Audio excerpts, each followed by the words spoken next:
I am wrong. Burgundy? Question mark. This is a warning to all living mortals, that who shall ever open this chest of demons will release 13 of the most terrifying ghosts upon the face of the earth.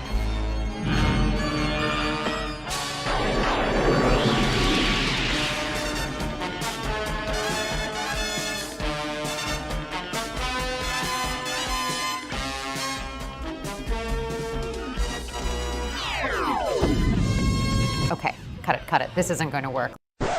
Let's try some nostalgia bait. It's mighty strange. You looking happily deranged. I can't settle this in bed. Or have you picked your target yet? Listen, dear. Don't your dog bite? Listen, dear.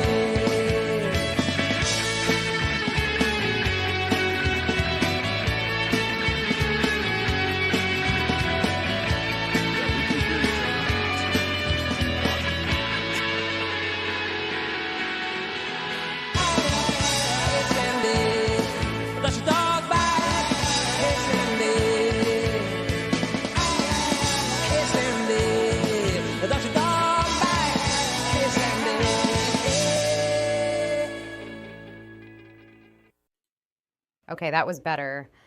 But let's try something a bit more cinematic.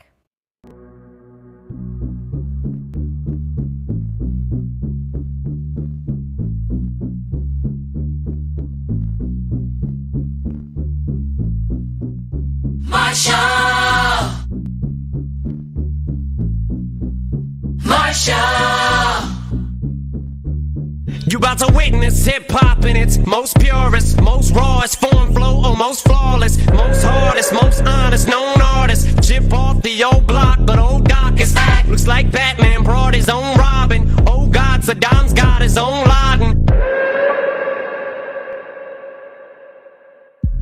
Off the hinges, oranges, peach, pears, plums, oranges. Yeah, here I come, I'm inches away from you, there, fear none. Hip-hop is in a state of 911 zone. Let's get down to business. I don't got no time to play around. What is this? Must be a circus in town. Let's shut the shit down on these clowns. Can I get a witness? Hell yeah. Let's get down to business. I don't got no time to play around. What is this? Must be a circus in town. Let's shut the shit down on these clowns. Can I get a witness?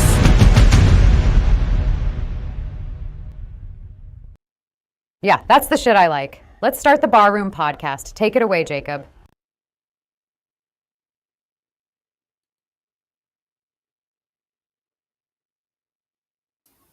You're supposed Maybe? to take it away, Jacob. You're supposed to take it away, Jacob.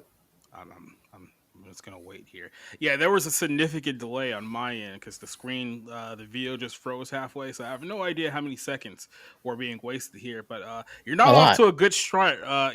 So let me go ahead and warn you guys here who are listening. By the way, welcome to episode 121 of the Barroom Podcast. This show may be a bit of a shit show today. I'm just going to let you guys warn that right now. We are trying an all new streaming platform here, and there's already bugs and there's already kinks that we're dealing with right now. So yeah, this show might not move as smoothly as some of our prior shows, and if that's the case, we'll just blame them. And then, oh no, maybe we'll look for other places. So we're shopping around at the moment, and you guys are not doing a very good job. Outside of that, I'm joined by my lovely group of cohorts here for our episode 121. I got Orange Hat, who's over there. Yeah. There he is. Yeah, here I am. And then somewhere, down, there we go. There's Cider. There's Cider right down over there. How you doing, Cider? Hi, I found the dark mode. It's so much nicer. Mm-hmm. And then somewhere down there in his own home is our good buddy Eddie Brock. How's he doing that, Eddie? I'm doing fantastic. Are you Rastafarian now? I bought one of these, and I've been having so much fun. Yeah, that's a really cool N64 controller. Is it? Yes. Is that like from the Donkey Kong 64? Yeah, you could play Donkey Kong with the bongo drums. Yeah. Yeah, I never. No shit, that is awesome. Yeah, Nintendo put out bongo drum controllers. Yeah. Oh How my does that god, that even is so work? fucking. I don't know if my I don't know. I mind never is owned an N64. I just remember my cousin having it, and I was just like, "Whoa, that's cool." Anyway, girls. Mm-hmm. I had Did no it work in idea that Africa? I didn't know that my hair could show it, but my mind is completely blown by that. Oh yeah, I just realized that, and the logo is taking up a majority. There it is. I don't know why it popped itself like in my face like that, but it's been going on. Like I said, this show may be a bit of a shit show here tonight, folks. It's not completely our fault, but we are trying a new streaming platform here, and yeah. So if things go cut a little bit haywire, bear with us is what I would say here tonight. But yep, and by the way, anyone remember like those old like atomic purple N64s that they used to sell back in the day, like right at the like Sure. late '90 portion of the year? It was like I think it was that one. It was in purple and teal, if I'm not mistaken. But yeah, those Teal, that's what it's called. yeah, or it's not quite blue, but it's a little bit blue. Let me Yep. check something out here. I want to try to make sure that The works. N64 is still today the best Nintendo system out there. I mean, I think you can drop it from a building or from like a 20-story building, and that sucker will still survive. I still like the lunchbox or the GameCube. Yep. I don't know. I had the game. I'm always gonna be a mark. I'm always gonna be a mark for the Sega Genesis, just on a no, old school gaming type perspective. My second place will probably be the PS2. So I would go Genesis, PS2, and then maybe a Super Nintendo. So I don't know if any of you guys have a different combination there than me, but Nintendo, especially the see-through Nintendo. Oh yes. mhm. Yeah, the Nintendo had like the N64. Nintendo had like Go the ahead. perfect yellow in the 90s. The Game Boy Color yellow was like, oh, perfect. It wasn't the Kraft macaroni and cheese yellow, and it wasn't dandelion yellow. It was this rich gold Pikachu yellow color. It was very, very nice. And then they put it on the N64, and then they put it on the GameCube, and at last it found its proper home. It was beautiful on the GameCube. A statuesque hunk of cheese that played Sonic. It was amazing.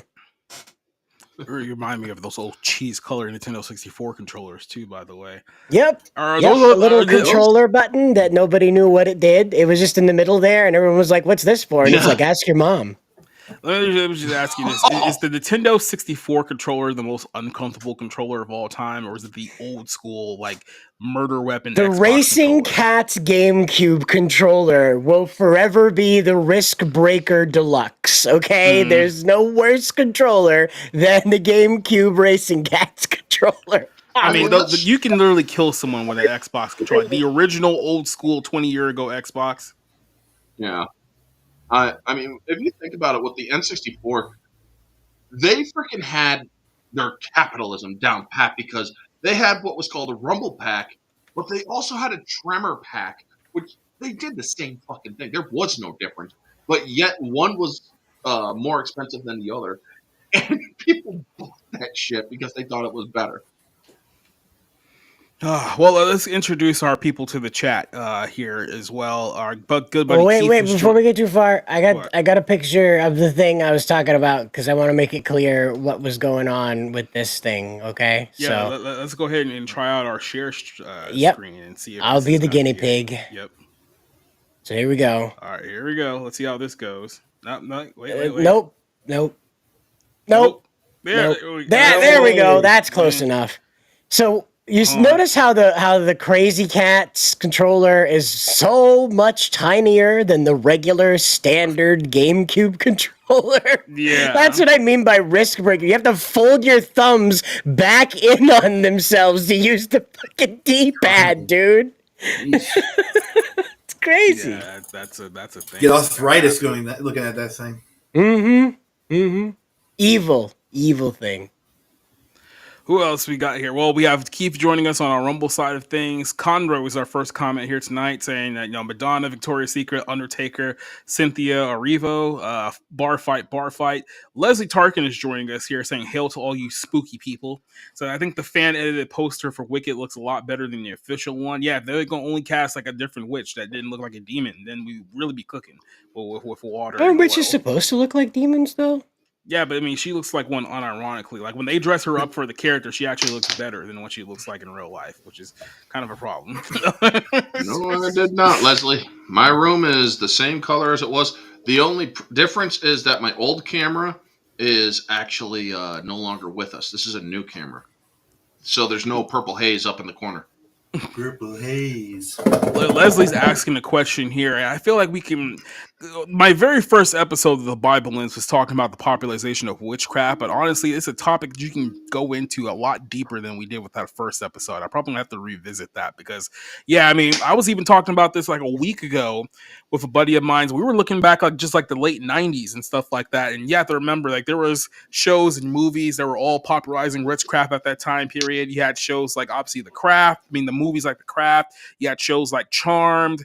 You had what was the other one? The Harry Potter series was like a big one. There was another really big like witch thing that was big and popular during that time period, but I can't come to my mind right now. But yeah, and then it's all led us to kind of where we The are now. originals. Yep, Sabrina the Teenage Witch was actually one because we were talking about the Netflix version of that one, which is far more satanic and far more occultic than the TV show you remember with Melissa Joan Hart. Implied lesbian aunts be damned. The original one was nowhere near how crazy the Netflix one is. Well, the Netflix one, they've straight up admitted that, oh yeah, by the way, we've had actual occultists and Satanists like do like real rituals like on the show. So when you're seeing the show, you think, oh, this is like fake, phony ritual that's all entertainment. It's like that's not a phony ritual. They're doing real witchcraft on the show. So not even faking it anymore. Crazy thing is that they're actually doing Latin incantations in Supernatural. Mm-hmm.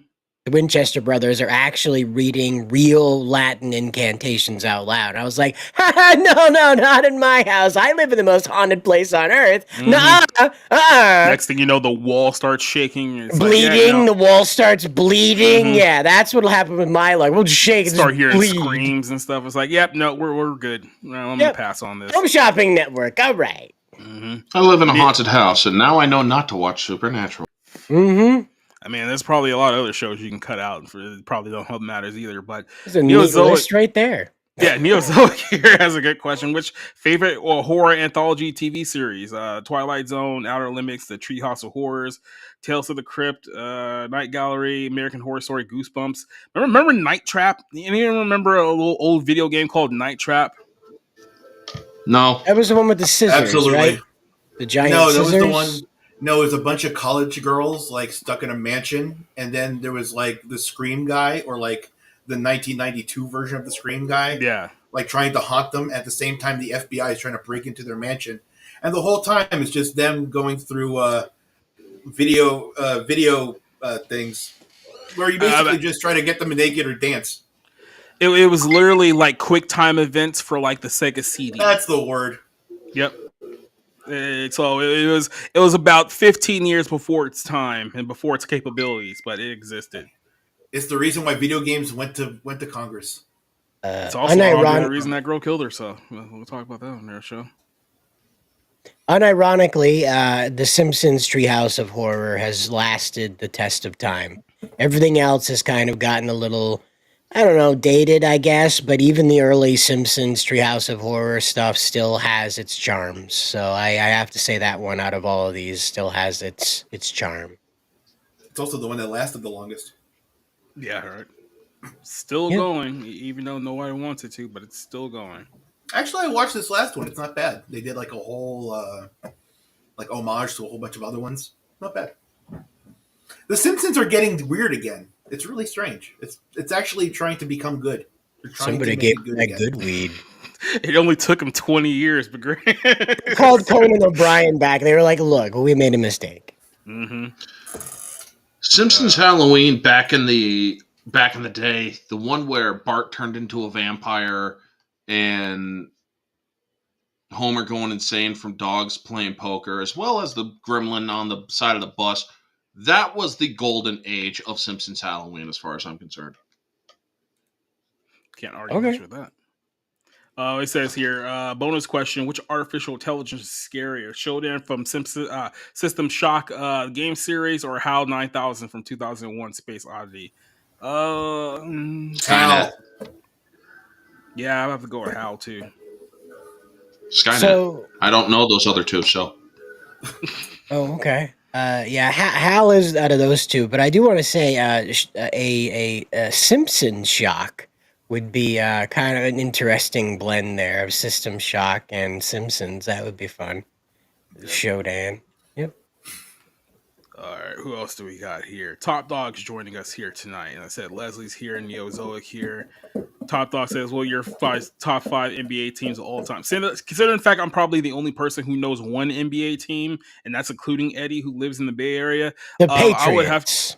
exactly, and that's the only answer to really give you. And I'm going to give you any other ones to go. Oh man, It's a great basketball team. Lenny Kravitz is a wonderful forwardman. Bring back the Washington Bullets. That's all I gotta say. Vanya is joining us here as well today. No, there's Kurt. Yeah, there he is on the Rumble side of things. There he is. Minnesota Kneelers.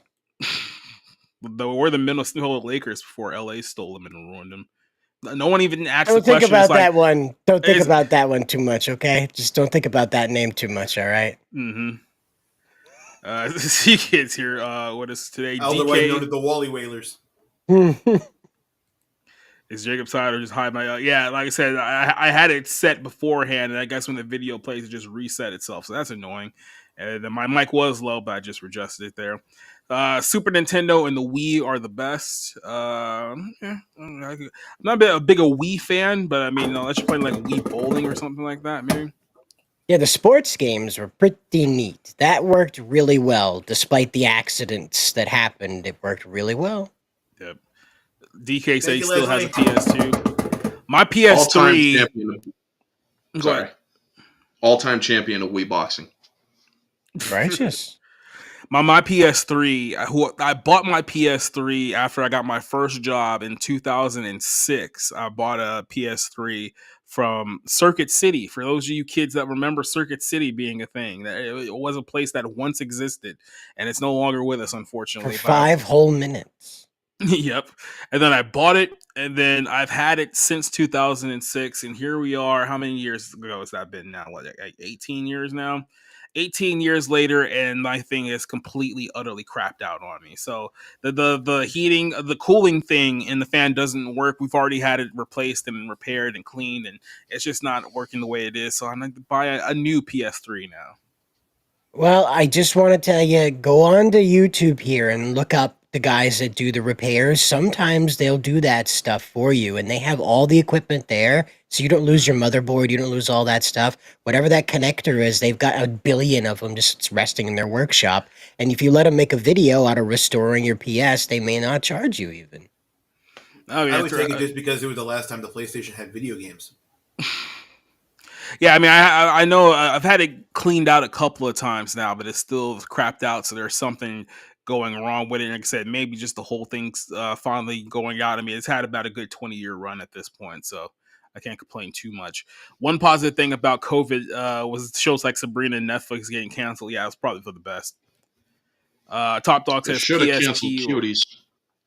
Yeah, well, they didn't want to cancel that one for all this. So glad I never watched all that demonic stuff. Yeah, I mean, it's Netflix, so there's a lot of questionable things on Netflix. Like for example, here I know some of you guys remember Trap Queen. She was here maybe once, maybe twice, but obviously she's a big Degrassi fan. I used to watch Degrassi a lot back in the day. In the Netflix Degrassi show, the one called like the New Class or whatnot, it is the wokest, most progressive garbage that you've ever seen in your entire life. And I get it because the show Degrassi, when it actually started about 22 years ago, actually wasn't quite that. It was like, oh, let's make a TV show about addressing issues that happen with teenagers, and it was like that's as far as they thought it through. And then they started adding like one gay character on there. It was like, okay, well, he's the character for the quote unquote the gay storylines. And by the time we got to about season 8, I think half the cast was gay. And then by the time we got to season 14, literally half the student body was gay. So we're talking about like aggressive population collapsing numbers of gayness going on that show. And there was literally one episode, I think it was like maybe the very beginning, where they were protesting a Syrian refugee Muslim who was coming into Canada who wasn't a big fan of the gays. Let's just put it that way. And their form of protest was that all the gay kids at the school came to the very front of the building and all started making out on each other at the protest. This is a high school, by the way. So somebody thought that this was a great riveting idea to put on television. Great, get going, Netflix. Whole lot of faggotry. Hal 9000 says mainly because I know more than relates to Skynet. Fair enough. Who else we got here? Maurice Johnson is here as well. It's I remember Circuit City, but it was better to go to Circuit City or Blockbuster. Yeah, both of those things we did. Like, dude, if there's some billionaire out there, and it doesn't have to be Elon Musk, but if some billionaire out there wants to like create like a giant multi like $1 billion like mall somewhere in the world, Right. it can be like If I don't we know could Nebraska. Basically, all the stores are just like defunct businesses. Like that's what. Imagine if there's just one a mall in America where you can go to like Tower Records and Warehouse Music and like Sam Goody's and places like that. Orange Julius. The Sharper Image store. Mrs. Fields. Mm-hmm. You get a WB store in there too. Just all of the dead brand stores. So that'd be great if they could just bring them back. We really do need a strip mall theme park. Yes, it's the best way to put it out. Well, Strip mall. that would be fun, right, Eddie? So you take all these defunct businesses and you make a theme attraction out of them. So you go for a ride on the Blockbuster roller coaster reel. So it's film reel styled roller coaster track. You fly through all the old movies, show old that. movies, Yeah, But the and then movies you that were show at the that. height of the 90s. You got like Independence Day, Back to the Future's in there, Jurassic Park's mixed in, a little bit of the Rugrats. Then you come out the other side, you get into the big old ball pit that's sponsored by, I don't know, Orange Julius. And then, yeah, I just miss the smoothies. That's really what it is. But I would totally take one of those like motion rides, those ones with the cars are all like this, yeah. right? To one of those like Regal Theater pre-movie things before the movie showed. Remember those? I Yeah. don't know if anyone remember those, but they used to show like a roller coaster going through the Raisinets and the Goobers and the Yeah. Pepsi and everything. I would love to go But through it's just like a AI generated motor ride. golden girls Right. at the beach, right? And you're just like flying through their armpits and between their legs and stuff. And you're like, ah! Luciano Pavarotti on the corner singing "Why Don't You Be a Friend." Right, yeah, exactly. Thank you for being a friend. Exactly. Definitely. But it's like the melancholy, like modern millennial version. So it's a little slow and it's got the doom doom doom doom. Oh, right. Thank you for being a friend. Yeah. All Ugh. right, but let's go home. You're welcome. That's for free. Remember like when that. malls had arcades and movie theaters? I You mean, remember when malls? right? How about that, right? Let's just go there. I mean, there's a few Southern California malls that still have, movie theaters. Arcades are pretty much dead. So, I mean, you have to really, like, search to find Child anything with an abduction zones, you mean? arcade. Wait, so some shady guy with, like, long hair and Jason! shades. It's like, sorry. Anyway, we're going to move on here and talk about our first story of I was this is okay. where- Before we go in, I was thinking about that because I remember when Child everybody abduction? was right. I remember when there was child abductions at McDonald's, right? And before then, I remember Ronald McDonald used to be the happiest, go luckiest guy. You used to enjoy Ronald McDonald commercials and everything. And then after the abductions happened, they started labeling him, pervert and a creep and everything else. I think we should regenerate Ronald McDonald. I'm pretty sure Ronald McDonald's a demon, but we'll talk about that one here on another day.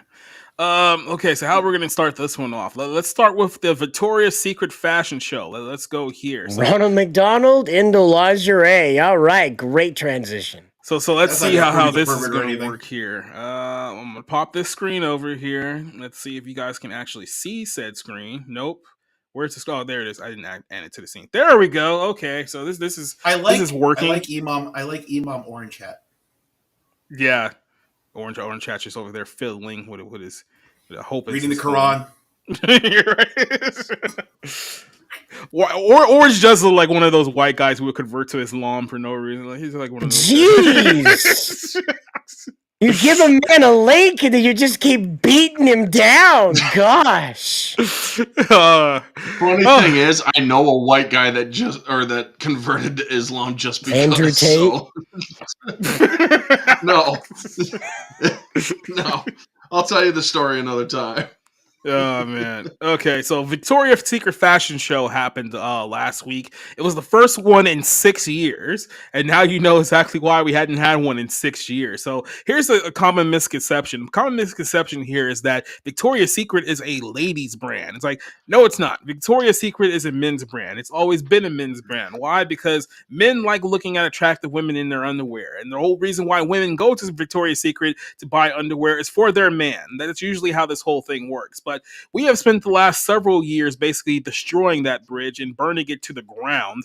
And Victoria's Secret is now back. So what happened years ago is that they were trying to push the whole, let's do plus size models. Let's get some big old women out there, as Charles Barkley would say, those big old San Antonio churro eating women on the stage for the Victoria's Secret show. And the men were collectively like, yeah, no. We're done here. So there was no show for about 6 years because who wanted to watch stuff like that on television? Well, then they came back, and everyone was for a second was like, "Oh, cool! The Victoria's Secret fashion show is back." Well, guess what? Now there's dudes on it. We got straight up dudes on the Victoria's Secret fashion show. So this is the thing that happened. Victoria's Secret fashion show splashy return. Runway history was made on Tuesday as it featured transgender models in its lineup for the first time ever. Oh boy, oh joy. Now, my first question, I'm going to go ahead and play the role of Rick here for this segment. Who is the target audience for this? Who is this supposed to impress? Who is this supposed to get a rise out of? Is Ishtar. Ishtar. Yeah, there we go. Target audience. Or ISIS, depending on what side of the world you are on. Yeah, it seems to be exactly like what we're doing here. It says, in the years past, the glamorous show drew together lingerie-clad models and musical performances with a dazzling celebrity guest list before things came to a crashing halt. Yeah, I wonder who ruined it. November 2015, the annual show, which debuted on 1995, took a hiatus. Yeah, Victor's Secret. Me fat. It's great. Oh, we'll get to that here in a second. Amid the declining ratings and criticism over its failure to represent women of various body types. Yeah, those complaints were not by men. I'm pretty sure. Let me rephrase that just for a second. That complaint was not made by heterosexual men. I just wanted to throw that out there. But yeah, they came back a couple of days ago, and all of a sudden, all of these people like gay soccer player Megan Rapinoe and an Indian actress Poyanka Shorpakota or whatever her name is, and trans model Victoria. Yeah, Valentina Sampiato. Okay, sure. Anyway, here's the picture of the two men who are in the Victoria's Secret catalog, and I can only imagine that they're tucking because it doesn't make any distinction here whether they're pre-op or post-op or if there was any. It looks like what's her name from? It looks like what's her name from Scarface? Donnie, why I love you, Donnie. So yeah, we're being progressive and diverse here. With, Cassie shows up for this part of the show. Lucky, you're just in time. And knowing Cassie, she probably just woke up for like, this is the first thing she saw on her screen was just boy junk, just right in her face. So is she wearing inflatable wings? Well, yeah. It's not the only thing that's inflatable. Said the sales for more underwear. They have Bath and Body Works as well. Yeah, that's true. That's also true. I'm not sure when that was finalized. That did happen a while back ago. They have Victor's Secret. It says they're probably targeting gay guys. I don't know. Yeah, Cassie's here now, and she's probably horrified with everything that's going on. Can you imagine being a gay guy and having to wear this? I mean, holy crap. I like it's just like it blows my mind here. Like what?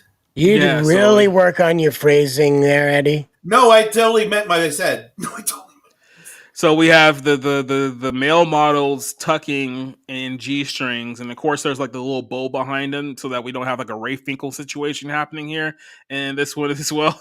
So yeah, good luck, Cassie. I think comb is probably a good option here at this point, but yeah. So this was. They also brought back some of the women here as well, like Kate Moss and Tyra Banks and all the other like 40, 50-year-old Victoria's Secret models are back here as well. So you had fat women, old women, and dudes. And then this was a good idea. Oh my!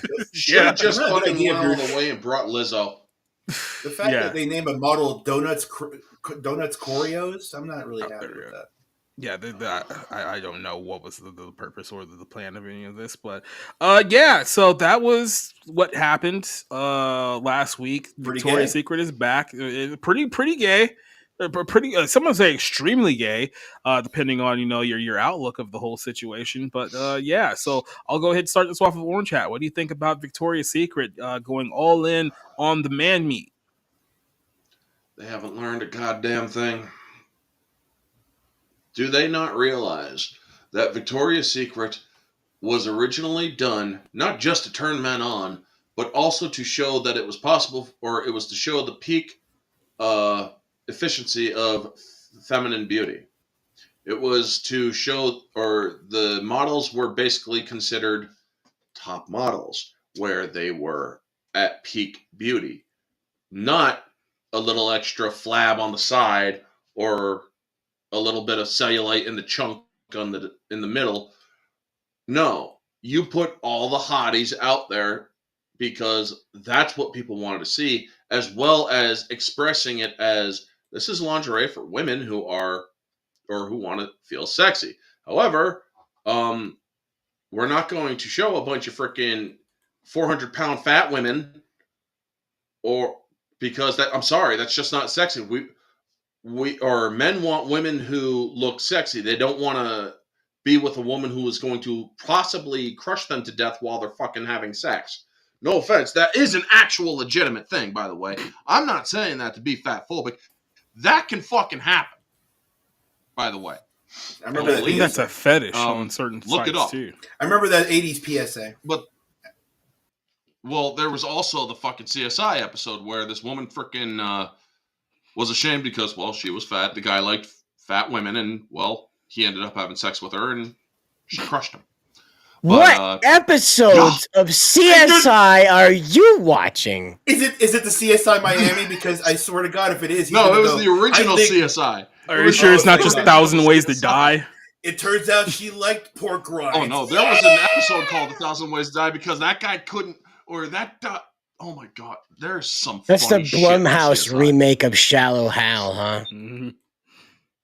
Depends on which position you use, Orange. Yeah, I know, Leslie, but still, never freaking let a woman or never let a fat woman ride you because, well, eventually you'll start to go numb. Do you and have that's like not a healthy. technical difficulties bumper or something? 'Cause- No, I'm still carrying over all the bumpers from the other show, so they're not. All right, we're gonna have to bare bones it here for this one. So Victoria's Why? Secret, Victoria's Secret This is all for Rom. has been a controversial thing for feminists since the dawn of time. Around the time that they were smashing Barbie doll heads, or rather baby doll heads, on the beaches as a monolithic Barbie looked down upon them smiling. This is around the time they got pissed off with Victoria's Secret. And the situation is that, as you noted, Victoria's Secret is very much a car. It's very much like going. When you buy a car, for your woman, you're typically buying something safe, not stylish. Most guys, unless they're trying to impress a younger gal, do not buy their partner a Corvette. They buy them an Escalade. Because an Escalade is a rolling castle. Most of the time, you can't see the soccer moms driving the damn things because they're 5'4" in a vehicle built for someone over 7 feet tall. Shaq would feel comfortable in an Escalade these days. Yet you've got little teeny tiny Betty White riding around in it, you know? And so that's what Victoria's Secret is. As you alluded to, it is a men's brand, much in the same way that cars are made for men. There aren't too many ladies that go around and say, boy, howdy, I just love to be in a push-up bra for 12 hours. That sounds just golly gosh darn the best part of my day. There aren't too many ladies out there that want to rock the butt floss for 12 hours. Little did you know, having a wedgie is not actually the best feeling in the world. What do you know? Having your butthole tickled for 12 hours straight by It's a like, thin no, piece of I wear string. it because of the panty lines. Yeah, keep telling yourself that.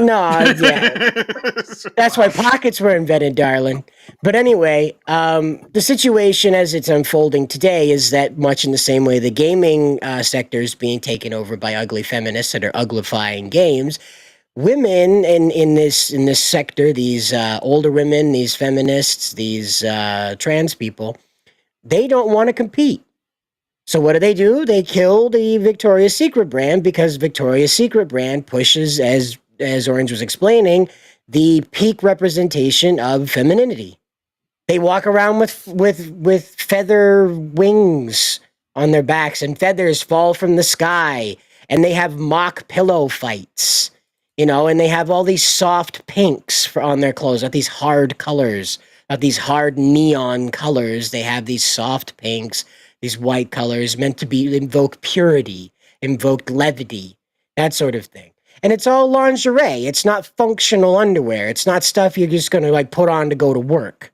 Well, it's stuff you put on under the guise that you're going to take it right back off. It's stuff you put on under a trench coat, basically. It's stuff you put on under a trench coat. And so, gentlemen, And so most of the time, ladies do this to get a rise out of their gentlemen. That's what it is.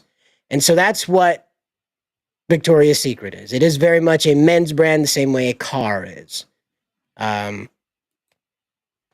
that's why you'll find a lot of couples, the lady partner will not take a guess on lingerie. She will ask her gentleman to explain or show or whatever, and then she will go about building off of that. Again, Victoria's Secret, not meant for ladies. Yeah, that's the moral of this story here. It's just like, so I want to Delaney Wellahan. That's very much made for ladies. So I wanted to show you guys this here. Okay, once again, we're gonna try to see if we can get this rolling right here. Nope, that's not it. That's not. That's Orange Hat. Yep. Let's see. Yeah. Nope, that's Orange Hat again. Damn it, Orange Hat! You're ruining this the show. Loves you, dude. You need to get an account here, man. It loves you. Well, here's the thing. So in the previous system, this thing automatically knew how to like center itself, and this one doesn't. So I'm trying to see how I can get it to focus with all of us on the screen, and I'm still getting Orange Hat. Nah, just full screen. It will make noise. No, wait. Here we go. Okay, no, can this work now? Can this work? Yay! There we go. So I'm figuring things out. I told you guys the show wasn't going to be good. So here's what Victoria's Secret used to look like 20 years ago, back when people actually liked it, and it wasn't full of dudes and fat chicks and copyright struck. And copyright strike. Now this thing's been on YouTube for like 50 years. No one's gonna copyright claim this. And she's Paramount has its own problems right now. You think they want this footage? La da dee da da da. La da dee da dee da. Isn't that that's Victoria's Secret to me. Victoria's Secret is that song. Yeah.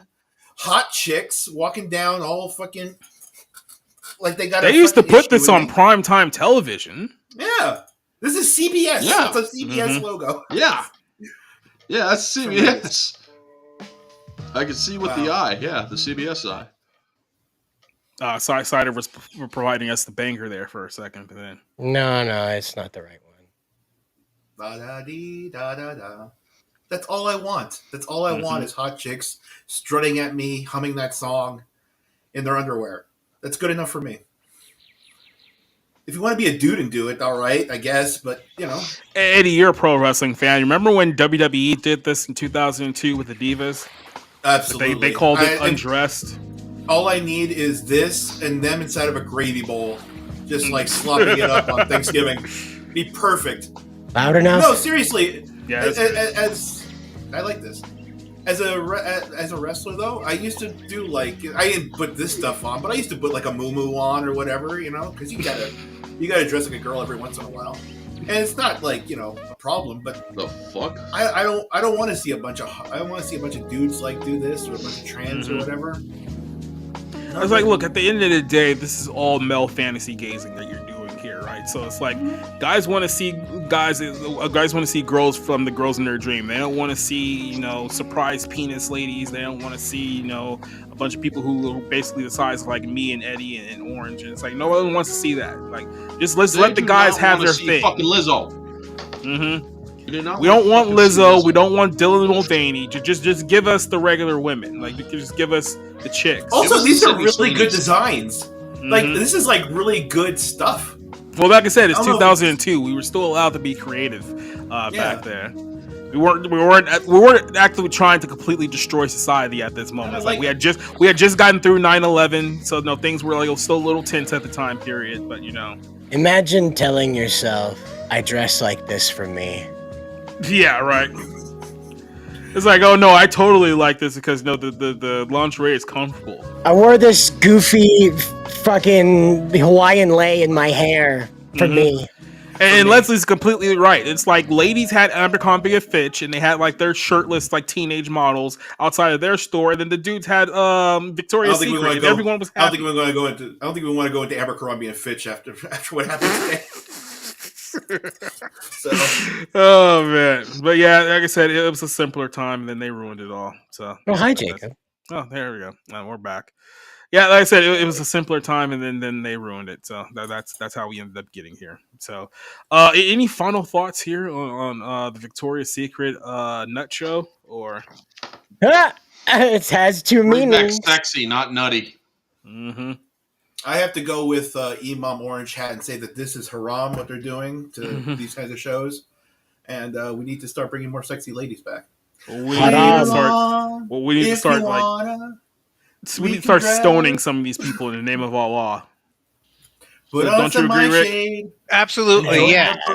I don't know what I'm agreeing to. Yes, it's walking in a women's underwear.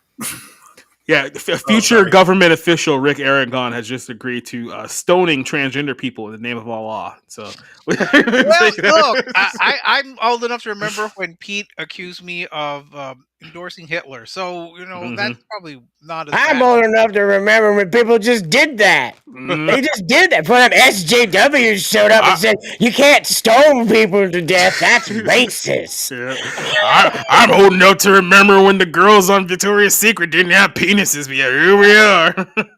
That's a Pepperidge Farm commercial, dude. I swear. If you got somebody to hold the camera for you, dude, make that commercial and put it on TikTok. You will be 1,000% viral. Yeah. Do you remember when there were titties in your lingerie show? Pepperidge Farm remembers. Oh, hey. What a walk Pepperidge Farm presents Nut Free.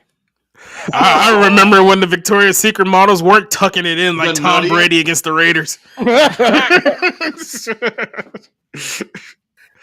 I'm walking out for that one. Why'd you have to bring that up? I'm walking out for that one. Next. All right. Well, let's talk about this one. Now, this is a little bit of a rabbit hole here, but this is something that I found very, very interesting. Yeah, we're going there. So, Ricky chose the perfect topic to jump us back in here.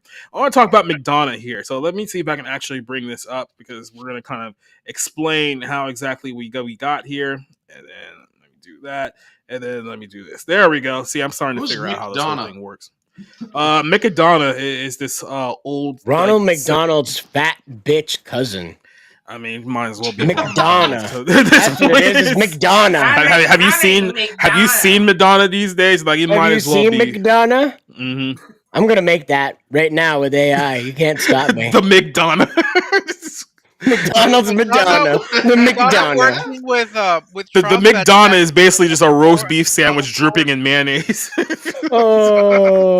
Slightly warmed up in the microwave. Damn.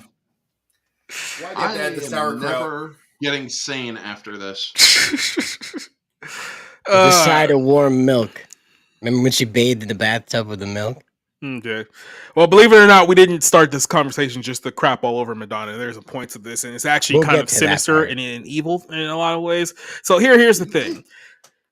A couple of articles have resurfaced over the last couple of weeks. So you guys know everything going on with Diddy and the whole Diddy situation. It seems like every day now there's been a new person coming out saying that, oh, I got raped at a Diddy party, or Diddy raped this underage singer, and a whole bunch of horrific stuff is coming out about this. So as a result of this, people have been digging into, a lot of the old comments and all these old clips and articles associated with a lot of Hollywood celebrities, especially those closely tied with Diddy over the last several years, and people started digging up some old articles here from Madonna, basically talking about her adopted African children, and it has raised a lot of questions and a lot of conspiracies about what is actually going on with the children that Madonna quite literally bought from Africa several years earlier. So this is one article that has resurfaced here that's talking about Madonna's son, quote unquote, who's now like the face of like gender fluidity or whatnot. So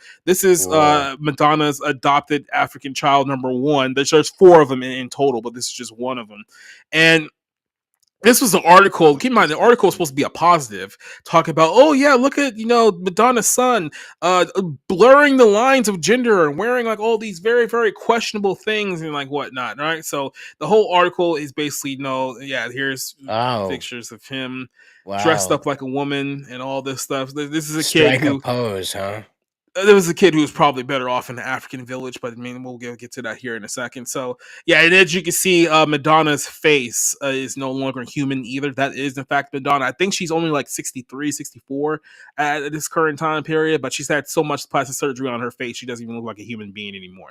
That's what Yeah, happens when you still try to She's be had more. sexy in your 60s. it looks like She's had more plastic Adidas. surgery than Michael Jackson. It looks like Adidas designed one of the Death Eater costumes from Harry Potter. Mm-hmm. It's not great. So yeah, so people are like throwing out these photos or whatnot, saying that, oh yeah, look at all these other celebrities who are in drag and in dresses and stuff like that. And like I said, we kind of talked about it just a second ago about how Ishtar loves men dressed as women and men trying to be women and stuff like that. We'll get to that here in a second. But this is just one of Madonna's kids here. And then obviously there was another article that broke this week. Now this one seems innocent on the face value here. I'll just go ahead and jump ahead here. This is from the Daily Mail, and it was like, oh, Madonna took her twin daughters, to a Billie Eilish concert, right? And you go here, and this is a picture of them all here, and this is Madonna's other two adopted African children. Now, I'll say this. Every source that I have found says that these two are girls, right? So you will look at the pictures here, and they look a lot like Dwayne Wade's daughter, quote unquote, as well. So another example here of these young kids and their questionable situation. However, when you go back and you go to find like older pictures of these kids, like let's go here for a second, find older pictures. So this is an older picture of all these people here. Madonna and all her. So the two white-ish kids here, those are her actual children. So like that's her actual daughter and her actual son, and then all these other ones are just ones that she bought from Africa. But when you go down like a little bit further here to like the twins, quote unquote, who are referred to as daughters. So there's another flamboyant picture of him. But I'm gonna ask you guys this: do these two look like boys or girls? Does that You look like gotta two like girls open to that you? up into another tab and Mhm. then like get us There we in on go. that one. Um, They look like boys. Mm-hmm. ooh, I'm the left one. If you look at the brow difference on the left one, I that might be a girl. Mm-hmm. I'm willing I'd to bet say that twin might be boy a and girl. twin girl. Yeah, That's the face. brother Yeah, and it's the face. sister, fraternal brother and sister, probably. Yeah. Because you can tell Yeah. by the faces. The one on the what is it? Right. Mm-hmm. She has like a smaller face, so you can tell probably that was Left, a girl. the one on the left. Fair That's what I'm enough. talking about. The one on the left, she Yeah. that appears more Yeah. feminine to me. The brow difference when you look at the two of them. The one on the right, the right as we're looking at it, right, left, right. The one on the right, this child looks like has a more masculine brow More line to boyish. me, and then the child on the left to us looks like a more feminine brow line. Yeah. So apparently Madonna's even older than I gave her credit for. She's 66 now. Yeah, she's That's older than dirt, horrifying. dude. Like This there is was what happens when Madonna, you're and then there trying was to. dirt. Yeah, like literally.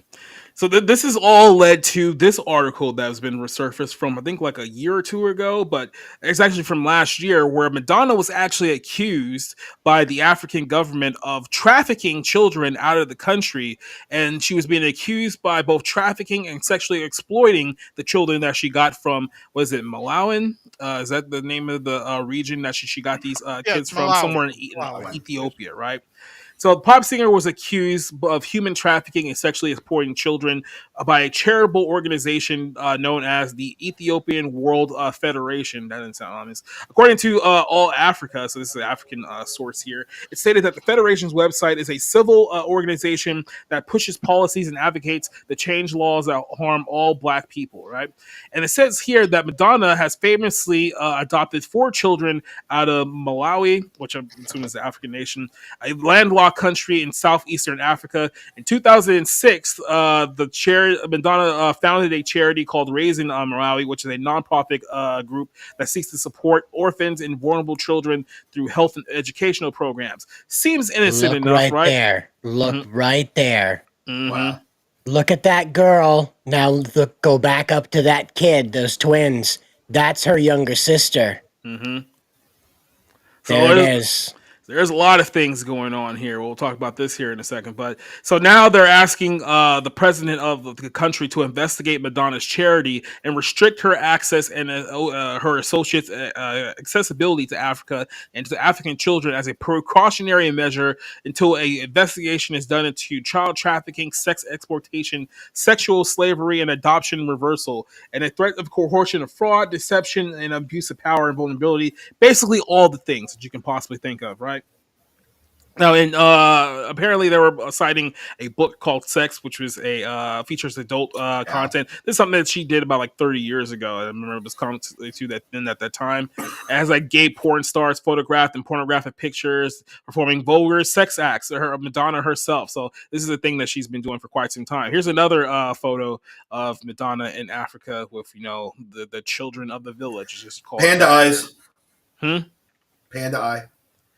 Yeah, it doesn't look great. It says here that Madonna had to sign a contract that forbade the book, including his images of child pornography, bestiality, religious imagery, blah blah blah. But here's what it really comes down to here. The group is saying that the singer son, the oldest one, David, who I just showed you earlier with all the pictures of him wearing women's clothes and whatnot, is being used for sexual exploration and social experiments. So essentially, the photos that they put out there to prove that they were trying to use to, I guess, embrace the LGBTQ or destroy gender norms. Now this organization is saying that this is a woman who took these kids from their village in Africa and is now using them to promote, very, very disastrous and devious causes here. And there may be a little something to it with the second part of this story here for a second.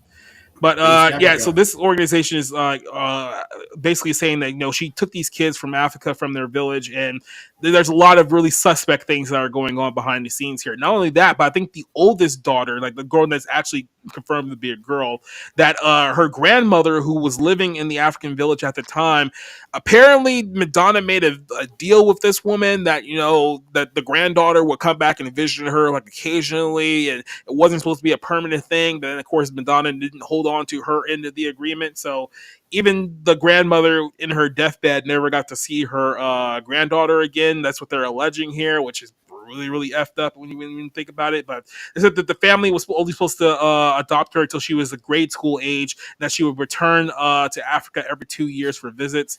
But then she only would go back, I think, after that part of the story went viral. I think by that point, the grandmother had passed away, or she didn't allow the daughter to go to see her grandmother in the village anymore. So there's a lot of like really, really, sick stuff that's being attached here with this, and it's making people ask some questions because it's not just Madonna. If you guys recall, I talked about this. Oh, there's Cider. But if you guys recall, a couple of months ago, I talked about a story with Charlize Theron, who also adopted children from Africa, and now she's raising them as trans. So this seems to be a trend of these uber rich celebrities taking kids from other countries and then raising them to be a part of their LGBTQ weirdo sex cult. And as I said, people have now noticed it with Madonna. People have now noticed it with Charlize Theron. People are now questioning the whole thing with Angelina Jolie as well. So the question that's being asked with everything that's being revealed, and we all know there's a lot of sinister stuff going on behind the scenes that the public are not wise to, at least not yet, is there something to this allegation, to this Africa to Hollywood pipeline? That, remember, there was a whole big craze like 15 years ago. We used to be like, oh yeah, look at these beautiful celebrities taking this impoverished African child and raising him in wealth and riches, giving him a much better life. And now we're kind of seeing the fruits of that much better life, and people are asking themselves, okay, what's really going on here? Because this is starting to be very, very uncomfortable, the reality that we're heading to right here. So Rick, I'm going to start this one off of you because you just got here. What is your thoughts on this whole allegation towards Madonna and her African children that she's adopted here? Do you find anything weird and suspect about kind of the things that have been being alleged on her side of the thing? Well, it is curious that the this child and the other children are maybe trans or non-binary or what have you. I don't know if this is actual, if this is something that is part of the African culture overall. I think far from it. Probably not. No, I mean, think about it. Kenya. I think is made it illegal to basically be gay. That was my understanding. Um, it's well, my only sentiment really is that why does she need to do her charitable work in Malawi? I mean, can't she just create a charity and fund something in Oakland like the King of Wakanda did? Why, charity begins at home. Does Madonna not understand that? Charity begins at home. Apparently not. So, but yeah, this is not a surprise. It's a bit curious though. I think Jacob, you would agree. It's a bit curious that all of these adoptees just happen to suddenly be trans, and on all these kids also are trans or non-binary or what have you. I don't. I think this is a case of nurture. There's always that debate: nature versus nurture. Wake up, Orange. Um, nature versus nurture. I think this is a case of nurture. I think this is something that David has been kind of, I don't want to say coerced or forced to or what have you. It's just the culture, the surroundings that he is in. We don't know. I mean, he's not going to talk to any of us, but it's a little, as the kids say, it's a little sus. It's a little sus that all of this is going on. Yeah, the kids would absolutely say that this is sus. Uh, Orange, I want your take on this story here. Like, what's kind of the thoughts going in your mind? Are people making a little too much of this, or do you think there's something here? The point is simple. Madonna abused those kids. The second she started trying to change their minds about the realities of gender identity, as they call it, boys are boys, girls are girls, men are men, women are women. You try to change that, try to make them think the opposite, you are abusing those children. And honestly, um, Madonna should be banned from the country or from the entire continent of Africa, as far as I'm concerned, because she is a danger to those children. She had or her mindset, or she is a terrorist in the United States. She has admitted that she wants to do some horrible terrorist things in the United States back in 2017. She should not, or she should have been put in jail for that period. Um, Specifically during an inauguration day. But the fact that she has been doing this for decades to her children goes to show that this woman is she is a predator. She is scum and she is absolute trash. And that is all I have to say about it. Eddie, what's your take? This is just one more version of white women going into other countries and taking their children and making them pets. So I'm not for it. I don't really know what to say about I don't like Madonna. I'm not a fan of her music. I'm not much. I like two of her songs, and yeah, like this has been going on for a while. They do it a lot to African countries. I think it's telling that it's Ethiopia, which is one of the first Christian countries. I'm so happy, based Ethiopia, for having an entire organization trying to get their kids back and trying to, bring back values or whatever they have. Um, yeah, fuck Madonna. Yeah, this wouldn't have happened. All those white women. Yeah, I don't know what the rules or regulations are to, I don't want to say import a child, but I don't know what the rules are to bring African children over or as adoptees. But it's very interesting what what kind of uh, what kind of standards they have in Malawi to bring a child over and have him or her be adopted by Americans or foreigners in general. Yeah, so Well, I this is think it's even more so. Even more so the celebrity portion, because I mean there was that school with Oprah, right? Like I think it was like in the I somewhere in think the that's South Congo or Africa. whatever, I think South South Africa. Africa. right? And there was a whole scandal about that too. About children being misplaced and being put into trafficking and all this other stuff. So Hollywood is trying to do something to Africa, and I'm not really happy about it for Yeah, my African brothers. so Charlize Theron here with her young adopted boy child here several years ago, and then this is, I guess, a somewhat recent picture of them now. So she told a story years ago when she was complaining about the fact that she's like 43 and single, and she It can't looks find like Mr. anyone who T in wants a to date her. dress. Yeah, it really does. Why am I in this dress? But no, she was whining that nobody wanted to date her Dwayne. and whatnot, and she ended up telling a story about oh yeah, my 3-year-old who I adopted from Africa. By the way, Charlize Theron has no children of her own. She doesn't have any naturally Of course produced not. kids. She's too pretty for that. Yeah, exactly right. But she said that my 3-year-old told me that he was trans, and then it's like we just raised her as a boy for the rest of his days because I'm a good mother. So that this African child who's a boy is being raised as a girl in the arms of this Hollywood elite starlet who's now almost 50. By the way. So, and I think she's still single to this day. So that's the thing. And now she has 2 kids. I think the other one's trans too. So I think Bill Maher brought up a great point about this that no one really talked about a while back ago. It's like, why does it seem like that Hollywood, it seems to be the epicenter of like all of these like trans kids? Like we keep saying that the trans kids are everywhere, but they only seem to be centralized in this one area. So it's like, are we hiding all the trans kids in the rest of the country, or is just this area seems to be producing the most? Well, it is a very interesting coincidence that both of her adopted children from Africa were trans. Again, this is not, as far as I know, this is not something that is native to any African culture where they have a tradition of transgender people. There may Especially be, I children. don't know. I don't know. I've not toured the entire continent of Africa, but I would just wonder why there's this massive increase. Just like I've mentioned before, if you think about it, Jacob, the gay population is actually increasing despite there not being ability for a gay couple to Hmm. reproduce.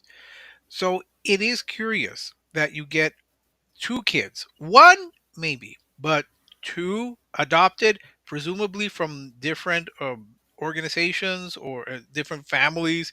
To get 2 of them, that's a little. I mean, the probabilities are pretty low, I would just say. And add the ones from Madonna.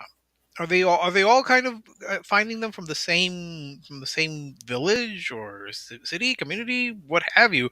Where they're all turning out this way? Are they all adopting from an organization that is being run by the Monkey Man death cult tribute thing? I'm confused. I'm thoroughly confused by how you get so many trans kids from one area. Yeah, like I said, remember the hostile reaction a couple years back to the movie Sound of Freedom, and Sound of Freedom was talking about quite literally this very topic: human trafficking, sex trafficking of children in lower income, impoverished neighborhoods, and everyone melted down because it's like, oh, this is only going to lead to the conspiracy theories that people are actually doing this right now, that the wealthy and elite are actually doing this. It's like they are though, like they objectively are. Go ahead, Cider. I just want to say the only reason why these kids aren't Chinese is because the Chinese government put a freeze on foreign adoption. Yep. That is the only reason why they're not Chinese. And they probably saw what And was the only coming. And they were like, "Yep, nope." Well, wait a minute. and the only Did reason and the, did Shimulu object to there being any adoptions because he has that power?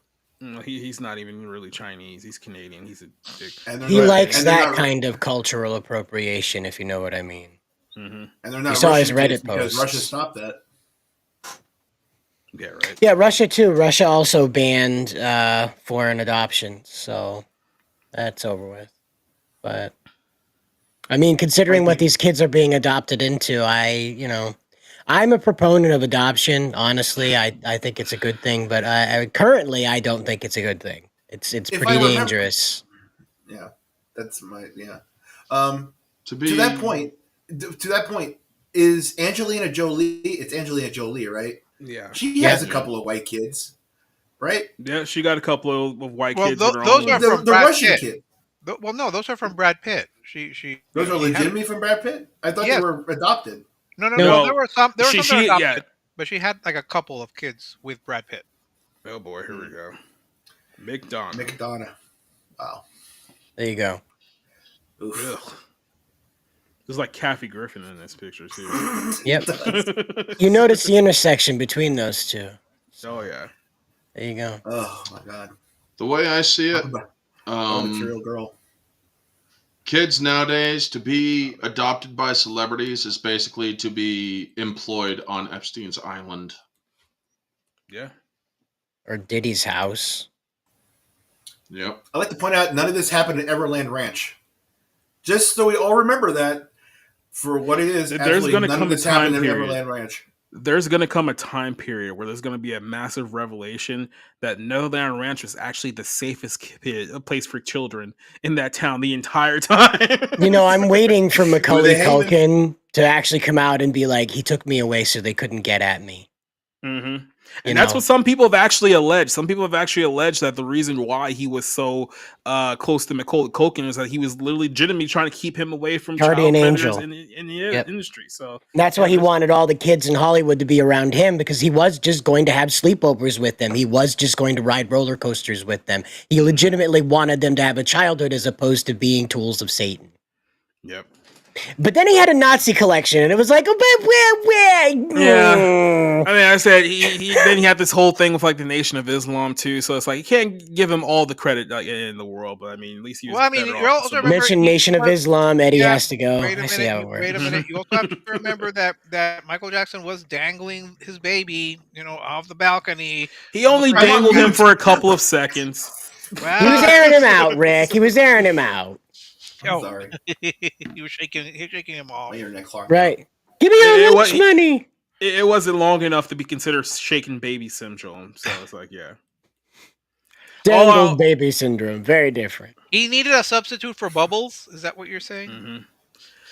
Like I say, it feels like that behind the scenes, what we're not being told right now is that, a lot of these elites, especially with the Diddy situation and the Epstein situation, and you guys saw earlier today, there was a situation with, was like the leader of some like big business organization who got caught doing some questionable things. So I want to find this. Yeah, Abercrombie and Fitch. Abercrombie and Fitch. Abercrombie, yeah. We literally were just talking about it, but they had their own Diddy situation happening here. So it feels like behind the scenes that all of these elites are like scrambling to clean up their mess. So no one tracks what's actually happening.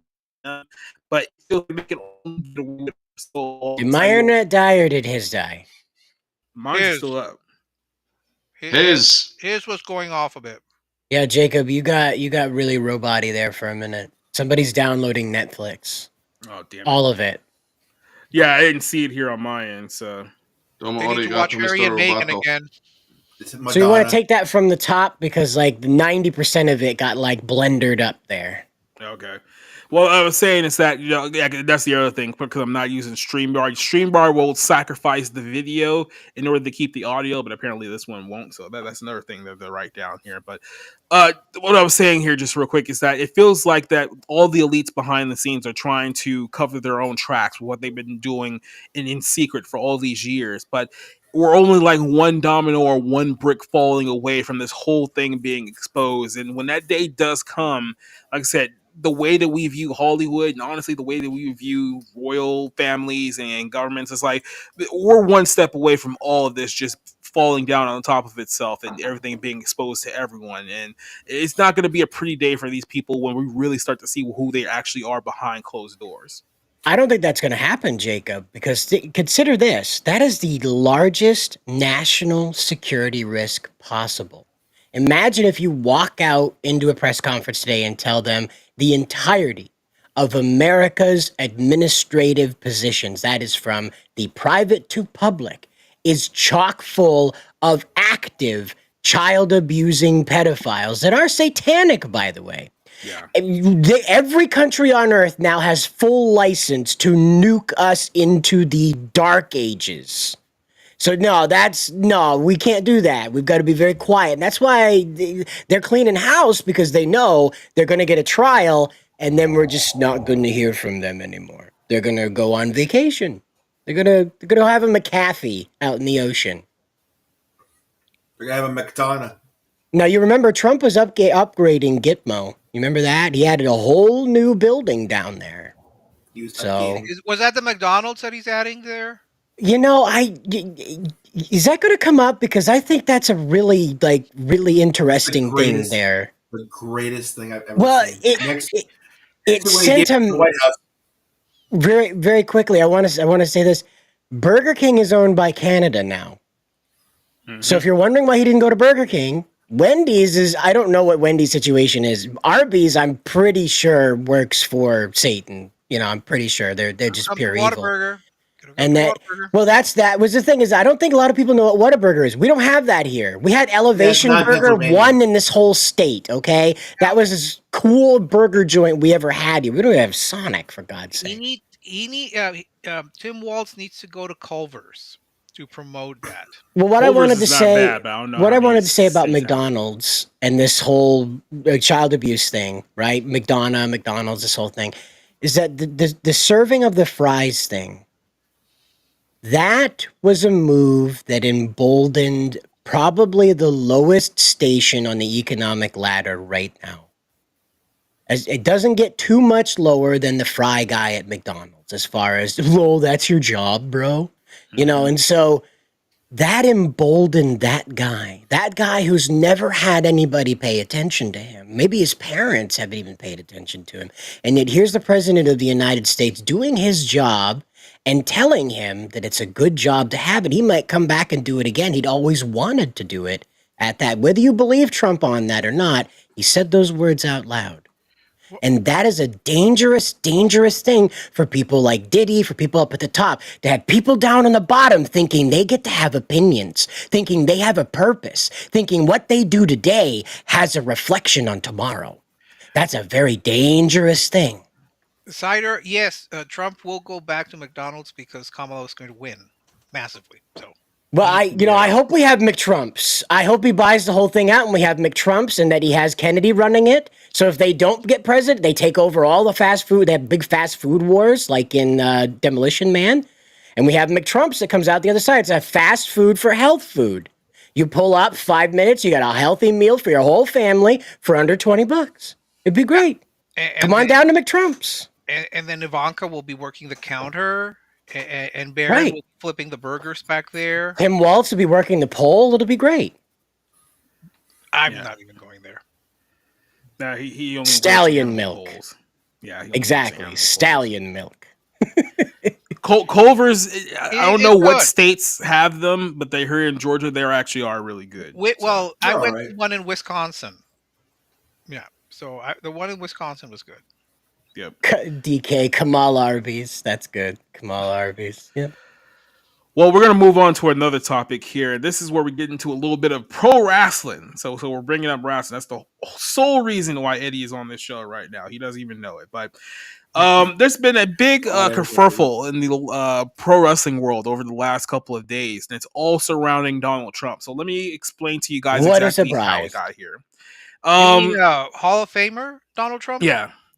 About 30, 40 years ago, the majority prime fan base for pro wrestling were drunk Southerners. I think everyone can admit that. You can go back to the great territory days of, Texas, Mid-South, Memphis, all those locations, Georgia, North Carolina. It was a Southern-based thing. Like a lot of the really big promotions in the South, with the exception of WWE, which was just Northeast based in New York, obviously. The South was where all the emotion truly was, right? And people to this day, because they haven't watched wrestling since Hulk Hogan fought Macho Man Randy Savage at WrestleMania 4, they still think that it's basically still like white Southerners who are the main fan base of pro wrestling in 2024. That is absolutely not the case. We have hard shifted away from those days. There was a little company, some of you guys may have heard it, called Ring of Honor.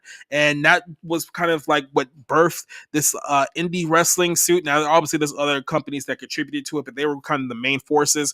And after a while, over the last, I'd say 10, 15 years, the primary focus of modern day's wrestling fan base consists of really about 3 cities here in the United States: New York City, Philadelphia, and Chicago. Those are the 3 epicenters of pro wrestling in the United States in today. Now, obviously, New York, Philly, and Chicago uber progressive, uber left wing city. So it shouldn't be a shock to anyone that the majority of wrestling's fan base today are also uber liberals and uber left wing people. So here's a little video here of our good buddy Dave Bautista. So Dave Bautista, pro wrestler turned actor, quote unquote. He went on, I guess this was like from Jimmy Kimmel, if I'm not mistaken, but he went on Kimmel not too long ago, and he did this whole promo about Donald Trump and now he doesn't like Donald Trump, and basically runs him down pretty well here. So this is Dave Bautista, and keep in mind, this is the same guy.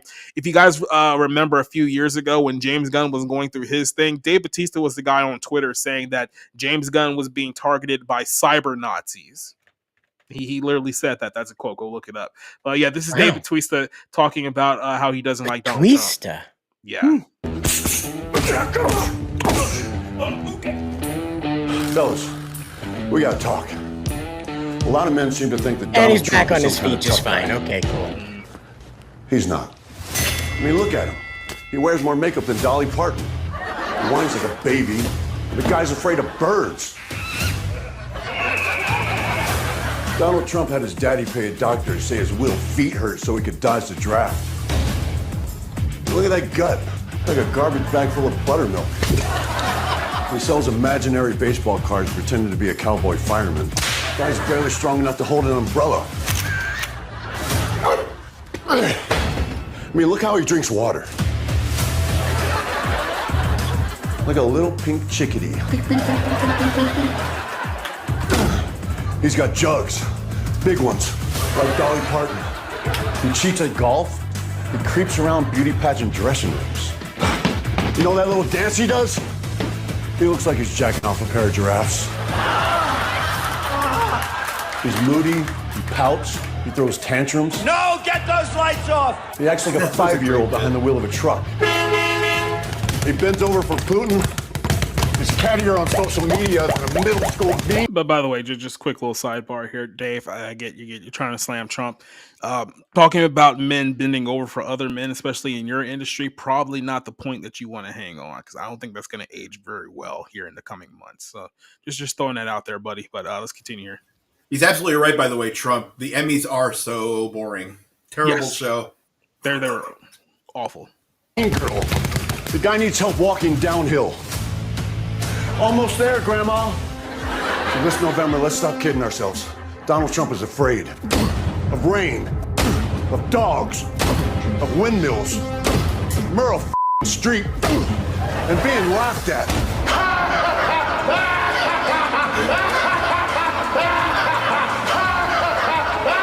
Isn't it past your jail time?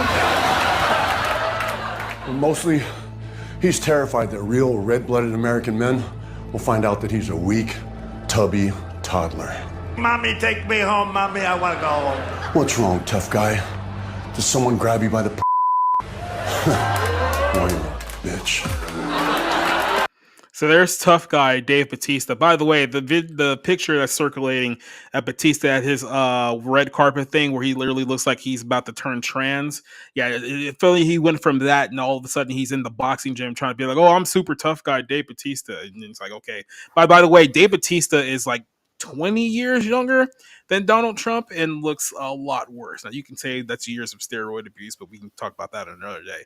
But that was the video that kind of started this whole thing, and everyone was like, yeah, Bautista.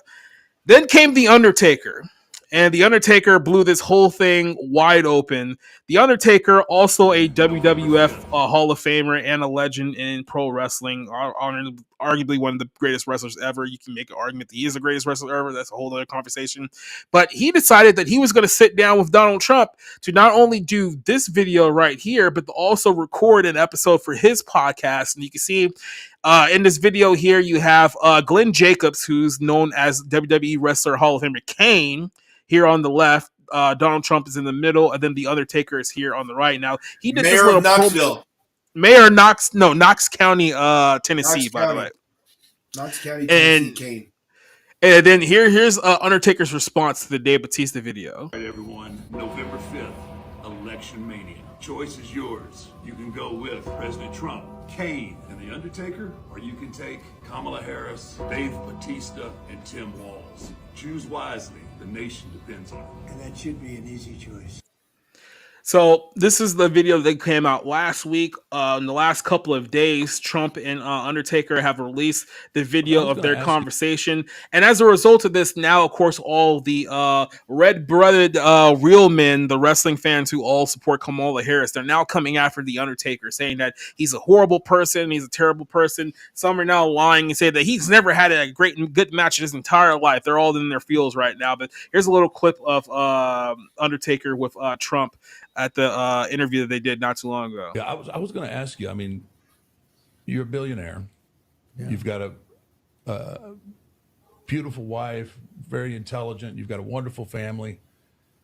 You got people shooting at you. You don't have to do this. That's true. I mean, I don't have to. You don't have to do this. I say, what am I doing? Sometimes, why am I doing this?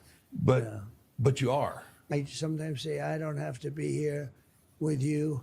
I could be in Monte Carlo and the beaches. I could have everything. I don't need this. But I'd rather be in Butler, Pennsylvania with you, you know. And it's true, actually. Because, look, I have a lot of wealthy friends, and they go to these places, and, you know, most of them aren't happy and all that stuff. But, you know, I feel I have a purpose, and that's to rebuild our country. This country is doing so badly. The border, I mean, I don't know what your politics are or is, but your politics... just common sense. Yeah, so this is Undertaker. You can watch the full interview on YouTube right now. No one wants to look at Rick. You can watch the full interview on YouTube right now. Undertaker has his own YouTube channel. I believe it's called 6 Feet Under with Mark Calloway. And that's where you can find the full sit down with Undertaker and Trump. So here's essentially what's happened here over the last couple of days. Is that the lines have been split between the uber progressive wrestling fans and the more old school conservative wrestling fans, between who's the better person, Dave Bautista or the Undertaker. Now, some people give them credit, are taking the high road, be like, oh, this is just a dumb argument that we had here. But you do have that uber progressive, you know, Chicago, Philadelphia, New York centered crowd out there talking about that, you know, horrible things about the Undertaker, saying that he's sold out, he's ruined his legacy. Jim Cornette, who's obviously another guy who's a legendary manager in pro wrestling, but he's also a uber leftist as well, went as far to say that Undertaker and Kane destroyed their legacies by having Trump appear on their show, and he's super butthurt about that too. So there has been just a whole bunch of things going on here. There's a couple of other things I want to add on here, and I know Neozoic has a question. I'm gonna start here with you, Eddie. What is your thoughts on Dave's video and Undertaker's video, and who do you think is the better one all time, Dave or the Undertaker, just as far as wrestling goes? Well, obviously, the Undertaker is number one over Dave Bautista, and usually number one over a lot of people, and absolute legend. Dave Bautista is the biggest fluffer in the history of professional wrestling. The man made sure that his mouth was full of every single person that could make him a business. And considering the fact that the only match that the Dave Bautista has ever had that's actually been worth a damn is against the Undertaker twice. Mm-hmm. I'd like to also Dave Bautista. Yeah, like someone pointed out in the chat, for all the marks out there, Dave Bautista, all the wrestling marks that want to suck Dave Bautista off. Guess what? He made sure that while his wife had cancer, he was out having sex with every single diva that came about, including the one that killed herself. But by the way, just real quick, not only did he do that, he wrote it in his book. It was in his. He wrote a book. It was her fault. His wife's her fault because she had cancer. And he couldn't deal with it, so he decided to have sex with a bunch of the divas inside of the locker room. Again, the dude literally wrote a book. The one that offed himself. The dude literally wrote a book complaining that, oh, my sick wife with cancer can't satisfy me and do things around the house. It's like, oh, I'm out on the road 6 days a week. She can't clean the house. Yeah, I know she has cancer. It's literally, go find the excerpt. It's there. So this is that's right. That's Dave Bautista to everybody. Yeah, This guy who wears pearls and a fucking dress on the red carpet like every other woman. And he's the good guy now. He's the hero of the story. Oh, by the way, for Jim Cornette, I like Jim Cornette. I enjoy Jim Cornette, and I know he's an absolute complete leftist. I'm okay with that. Jim Cornette says that Dave Bautista is arguably the worst wrestler he had to deal with, the worst monster he had to deal with. He was a frail little girly of a monster that was afraid to go and do fucking spots. And then Batista has the nerve to say that Jim Cornette isn't responsible for him getting over. It was all these other guys who let him expand himself. Expand himself? You fucking mark. You had the one guy who actually gave a shit about you and made you a superstar. He's defending you in all this, and you want to go off and say how he's a worthless piece of nothing. So that's what Jim Cornette is. Yep.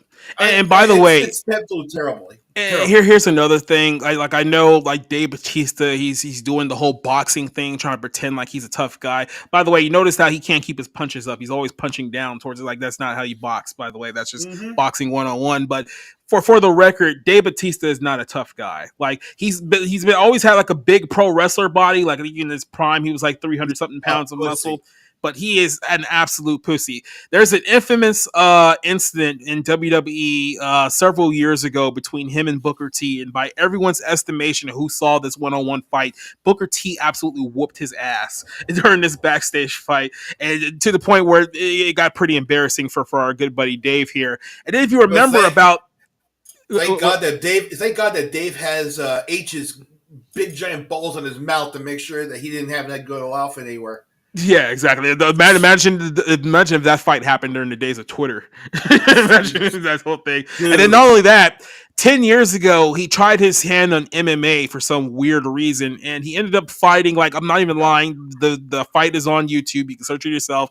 He ended up fighting some, like, fat 300-pound, like, trucker who they just found out of nowhere to be like, okay, well, here you go, Dave, here's your MMA debut. The trucker almost beat him. The fucking trucker, the fat trucker almost beat him. That's how I know. Dave, I'm looking at you, bro. I'm looking at you. You are a bitch, and I'm calling you out, motherfucker. So I'm just telling you. I get it. Dave's the biggest guy in the room because every actor in Hollywood's like 5'6". So yeah, he's intimidating in their world, but it's like, dude, we know you can't fight. Like, just stop. By the way, I'd like to say that the Undertaker's interview, to bring that back, the Undertaker's interview, A+. Trump asked, first off, I wanted to watch it because Donald Trump saved the WWF by allowing Vince to have WrestleMania 4 and WrestleMania 5 for free. So Trump loves pro wrestling. The same way Ted Turner gave the boys health insurance when they joined WCW. Ted Turner loves the boys. So billionaires absolutely love pro wrestling. And when you watch this interview, he's asking the questions that everybody that, likes to watch the show asks. How do you ever get into a real fight backstage? Do you really, when you hit the guy, do you have to close it? Like, he's asking the most markish questions, but it's absolutely fantastic. And then he brings up Haystacks Calhoun, which means he used to watch it when he was a kid. That's right there. I went, oh my God, this is my president. So A+ #1 for Undertaker, getting that interview. Good job, buddy. And I love you, Mark. And yeah, fuck Dave Bautista. Coming for you, buddy. Come on. Cider, let's jump this one over to you. What is your thoughts about? No. Are you just declining to the answer, or you just don't have anything? This man only exists to me as Thrax in Guardians of the Galaxy. I know him from nothing else. Absolutely nothing. Zero. If this guy walked into the grocery store that I buy stuff at almost every day, I would not recognize him at all. I was just like, wow, that's a really tattooed up fella. Somebody's grandpa's real metal, and that would have been and a dress. Even the Illuminati tattoo on his chest. Right. I don't know. I mean, like, somebody like that walks through, I've been like, I should go. He's gonna start shooting. So but that's that whole thing. Like, I just, what was that?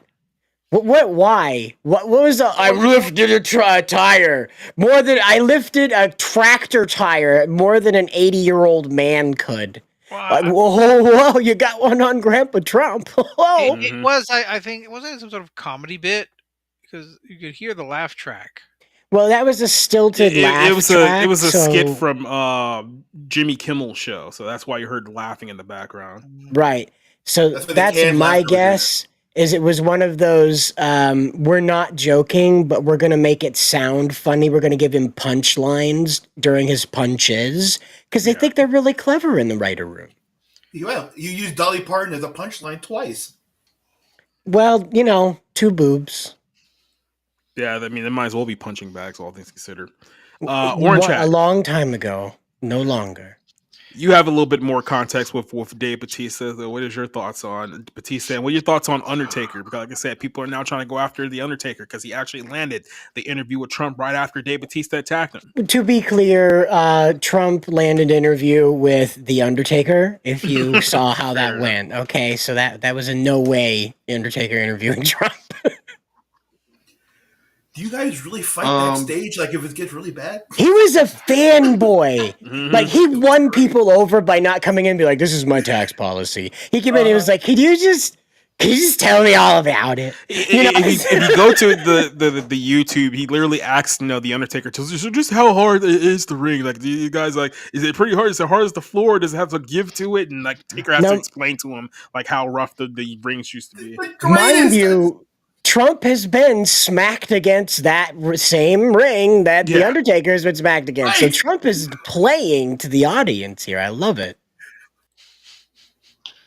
As for me and my thoughts on this, I've seen Bautista in a few movies other than Guardians of the Galaxy. He is pretty much a beta male. There was also the Riddick movie that he was in where he played a merc that Riddick basically sliced in two because, well, the guy's a piece of shit.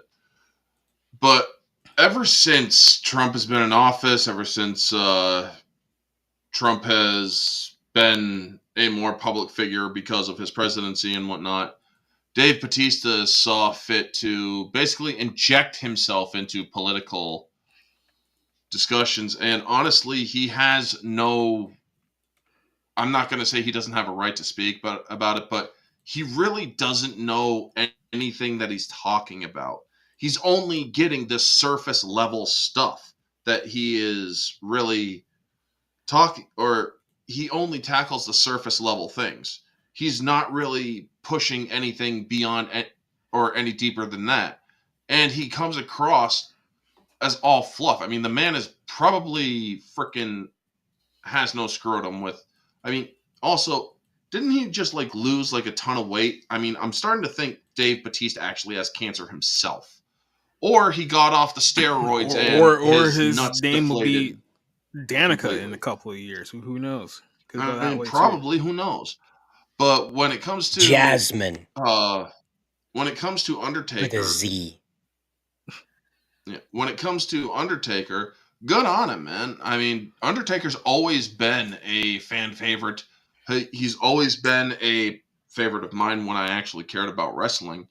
I remember the introduction to Undertaker Rick, when I know anything about pro wrestling whatsoever, or Dave Bautista. I used to watch wrestling when I was a kid. Once. I mean, I saw the Iron Claw. Does that count? I mean, that's a... I'm okay with that. Yeah, that's But when it comes to the Undertaker, how's my audio, by the way? Am I skipping it all? No. You're coming in clear. Okay. Just checking, because, or the way I see it, Undertaker, he's supporting a person, he's being kind about it, and yeah, he throws a little shade at Dave Bautista because that is basically what it's all about. You're going to throw a little bit of shade at the people who are overdoing it, because that's what Dave Bautista did. He overdoes it because that's all he has to make himself look like he is more than what he is. Because Dave Bautista, when he started wrestling, I'd never even heard of him, and I'm like, who's this Dave Bautista guy? Because he sounds like a little bitch. And that's all I've only ever seen him in movies and in Guardians of the Galaxy, like Cider. It's like, that's all. He's simply an acting talent and not very good at it, or in all fact. Yeah. I mean, that's all I really can say about it. So good on Undertaker for getting the interview. Yeah. That reminds me. Remember that stupid entrance that he did? I think it was because he was going to be in the James Bond movie, and he showed up at WrestleMania in that car, and he just like and they got out of the car, and it was like a Mhm. bunch of What Secret what Service James or whatever. Bond movie did Yeah, was he come that out? tied to a movie? Because I forget which one. Yeah, but I thought it I was think like it was like trying to play He up that. was in Oh, a I'm. super spy movie, but it wasn't Bond.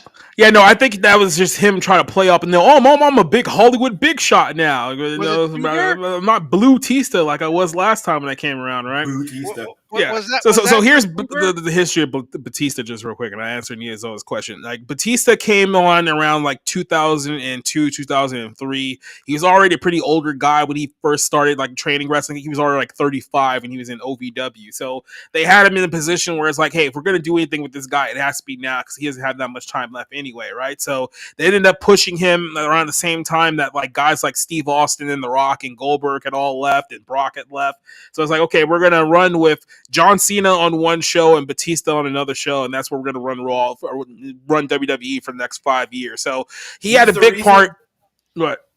He's the reason why, for all those marks, he's the reason why the ratings tanked and they had to bring in Daniel Bryan and CM Punk and all these guys that all the marks want to fucking praise now. That's the reason why, because Bautista was boring out the buildings.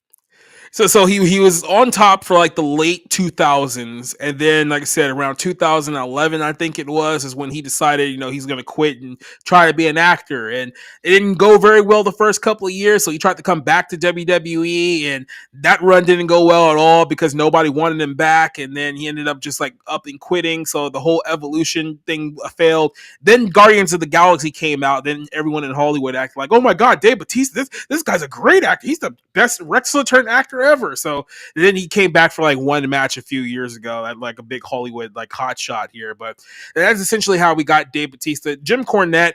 I'll say this, Jim Cornette he's an uber progressive liberal douchebag who has a lot of terrible political takes, obviously, but he is an entertaining wrestling personality. Like I won't take that away from him at all. Like you put him like on screen or you listen to him in his podcast. He has a very, very, a lot of charisma, a lot of entertaining, way of talking and telling stories and stuff like that. If you just listen to his political opinions, though, he's like the worst guy you could possibly listen to. But if I had to choose between those two for who's the biggest whiner, I would honestly still have to go with Batista here just for this, because at least Jim Cornette's been honest about who he is for all this time period. Batista is basically just looking boot for Hollywood because he's trying to stay in good graces with the business. He's almost 60 now. He doesn't have that many, action roles left in him at this point. He's trying to snooze up to some producer or director out there to be the next big Hollywood star, and maybe that'd be something that he can look forward to here. But I want to play this video here, then I want to play another flattering video here of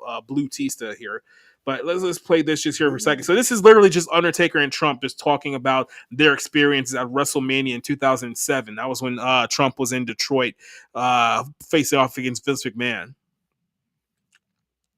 Oh, wait. I have to bring it up over here because I forgot it's not. There we go. So now I have to do this whole thing.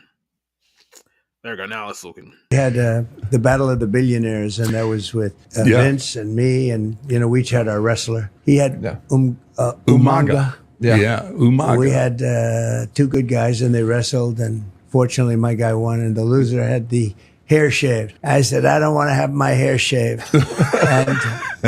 But we actually wrestled a little bit. You mixed it up a little bit. It was a pretty famous thing.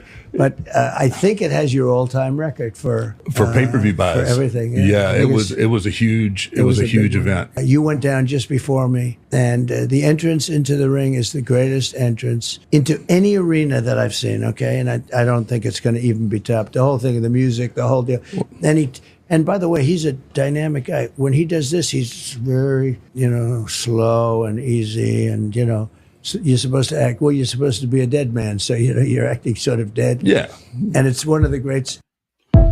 So there's Trump putting over the Undertaker during their interview with him. Like I said, you can watch the full thing on your own side. Now, this is Batista's MMA debut in 2012. This is, like I said, before Guardians of the Galaxy. This is when he had taken a few years off trying to figure out what the hell he was going to do. And he decided, I'll be an MMA fighter because, I'm a big 300-pound like muscle head. I can fight MMA. I've done a little bit of training. I got a blue belt in jiu-jitsu. So he went out here against this. Lose? 300-pound half Filipino dude. Now he does eventually win, but it wasn't the greatest thing. Like if you just look at both of these two, you think that okay, Dave is going to kill this guy, like he's going to absolutely murder him. Not exactly how it went. Let's just put it that way. Not exactly how this fight went down. He was supposed to murder him 20 minutes later. That's when the match ends. So keep in mind, Dave Bautista in the video we just showed you was making fun of Donald Trump's fat body here. So he's literally in a fight against the same fat body he was mocking just a little while ago, and look what happens. Wasn't that fat phobic? Incredibly fat phobic. That's another thing about Dave Bautista. Look how fake he is when he comes to his whole I'm progressive and I'm no. So you can see the fat body's actually like landing some pretty decent shots on Bautista that he clearly doesn't like. Come on, Fatso. Seriously, I could take. Look at this. I'll take Dave Bautista. I mean, let's be honest. The fat body had some cardio. He probably could have done far better in this fight than he ended up doing. I mean, he's literally got Bautista up on the ropes. Batista's technically the bigger guy. Like he is. Look at him. He's huge. It's not the fat guy. Literally is just fat. It's not just size. Oh, they're hugging. You have to have the coordination. I mean, the fat guy is like literally like powered by like Bud Light nachos, and he's cheese fries, cheese fries, Super Saiyan. He had a chili dog before getting into the ring. Gotta go fast. If I was to do some serious training for 6 months, I'm pretty sure I could put Bautista out of his misery. Well, no, I mean his head movement is terrible. But I would actually knock his ass out. His head movement is terrible. He's not good with his hands. What's with he's not really paying attention. Snaggletooth, fucking come on, put him up, yeah. This big guy's punches are slower than a glacier, and he's. I mean, at this point, the fat guy's winning the fight, like right? Yeah, he's bullseyeing. Guy's winning the fight. He's bullseyeing Bautista every right hook, every last one is connecting. Dude. Stuber, it's what I kept saying. It was Stuber. I like how the fat guy's pants are staying up on him. Boogie couldn't do that. I mean, obviously this was long before he ran for president, but there's a nice little knee there. Umaga would have been better because you could have just been Umaga. Like I said, Dave Bautista's hands are not the best, and he's the one doing the video of him, being in the boxing ring. Like, the fat dude's all like, "It's all right, don't worry about this." Again, it's like, "No, I'm fine." Look, size is not. I got it right here. Check this one out. Size is not everything when it comes to. You can see Dave is completely tired because he's been smothered by this 300-pound fucking trucker that they found in Lake Tucson. Oh, there's a takedown now. I'm gonna pin him. Come on, this is WWE. Garbage man.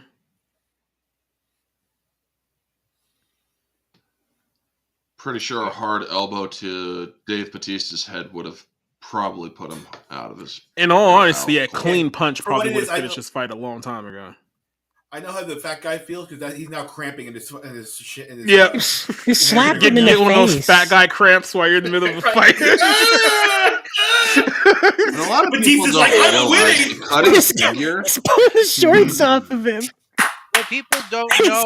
It's the backpack position. It's the deadly backpack position. The papusa position. You know, after this, the fat guy decided to be a Victoria's Secret supermodel and rug down the aisle. Yep. Batista's gay mom. It's not even good. This guy has a blue belt, and he did at the time of this fight. And it's not even good jujitsu. It's like he's barely wrapped around the guy. It's like I said, if the fat guy had any cardio left, he probably could have gotten out of this easy already. Well, he was lifting Bautista. He lifted him right off that right arm, that left arm. Yep. It's the backpack position again. It's a lot harder without a steel chair, stupid. Yeah, this is Dave Bautista's famous back to school strategy where he just hangs onto a guy's back like a backpack. It's really unheard of. Yeah, so that right there was Dave Bautista's one and only MMA fight in his entire career. And they had to find a trucker from TNA. Yeah, tough guy Dave Bautista. I went over to the local TNA. They're like, "Hey man, you want $20?" He's like, "Yeah, sure. I Let think me the finish guy's my name chili was dog." Trevor. No, Vince. Trevor? Vince Lucerio was the Mitch. guy's name. It's always a Mitch. Yeah. It was literally like some 40-year-old trucker they had just managed to find. Well, you wait. He got back on the CB. He was driving down the road. He's like, "You're never gonna guess what happened to me." That whole thing, and I'll kind of wrap it up with this. It's weird. You have this great divide happening between these newer modern pro wrestling fans who are all, let's be honest, massive pussies, and they're all into the social justice thing. Like Carlito's apparently getting heat now, and I probably should just play this. I could find it here for a second, but Carlito's getting heat now for a joke that he ad-libbed during Raw last night. So there was these two Japanese girls who are on the show, and basically they're like mouthing off like a bunch of Japanese nonsense, and then Carlito walks into the scene. He was like, "Man, I need to learn Chinese," and then he goes on to like having whatever conversation that it was. The entire joke was that clearly the two girls are not Chinese, so he was making kind of a joke on that. But now everyone wants him fired because he said something that was racially offensive to the Japanese women here. This is literally the whole scene that everyone here is whining about from last night's show. Let me get through tonight. Thank you. I gotta learn Chinese. What do you want? And then that's it. That's literally all that it was. That was everything that it was, and all these people are like, "Oh my god, I can't believe he would say something so racist. He needs to go back to Puerto Rico." Was that part of the show too? The Ching Chong Chongs? No, the thing The is two Chopstick Ballad? Yeah, exactly. you could make it. And one of them is one of those like Japanese girls who can clearly speak English, but then you ever talk to her, it's like, "Oh no, me no speaker, no comprende." It's like, no, we definitely know you can speak English. Stop trying to pretend like otherwise. I could make. But any final thoughts on that story before we head to our closer? These guys. I'll take that as a no. So we're gonna go over here to the closing segment here of this show, and this is Wicked star Cynthia Erivo. Is that her name, Rick? You know names better than I do. Yes, Erivo. Is Rick there? Yes, I'm here. Oh, Jacob has frozen on his end. Apparently, he doesn't. Am I frozen? Can anyone hear me? We can hear you. Can you hear us? Let it go. Let it go. Yeah. Can we hear him? I can hear you guys now. For some reason, Cider and Rick are frozen on my end, but I can see you too, so I'm not exactly sure what happened here. I can hear everyone very well. Thank you. No. How many fingers, Jacob? Well, you got one now. 3. Is it working? No idea what happened with Cider and Rick. They're kind of broken here. It's discrimination. But for the short guys. record here, I did mention how this show was going to be a complete shit show on this new system here. Rick's still frozen on. I don't know. He may be. Is Rick talking like you guys, or he's just completely frozen on yours? No. I think Eddie, I know your arms have to hurt by now. I'm still here. I'm. There he is. Yeah, there. Hello.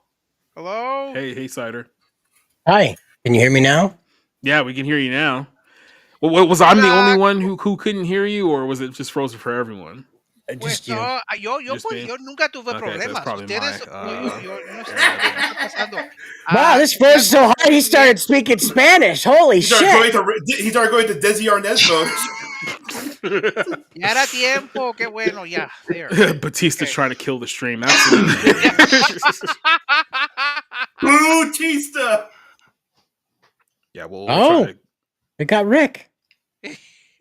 Hello. Is he back? Awesome one. Give me your finger. I'll pull it.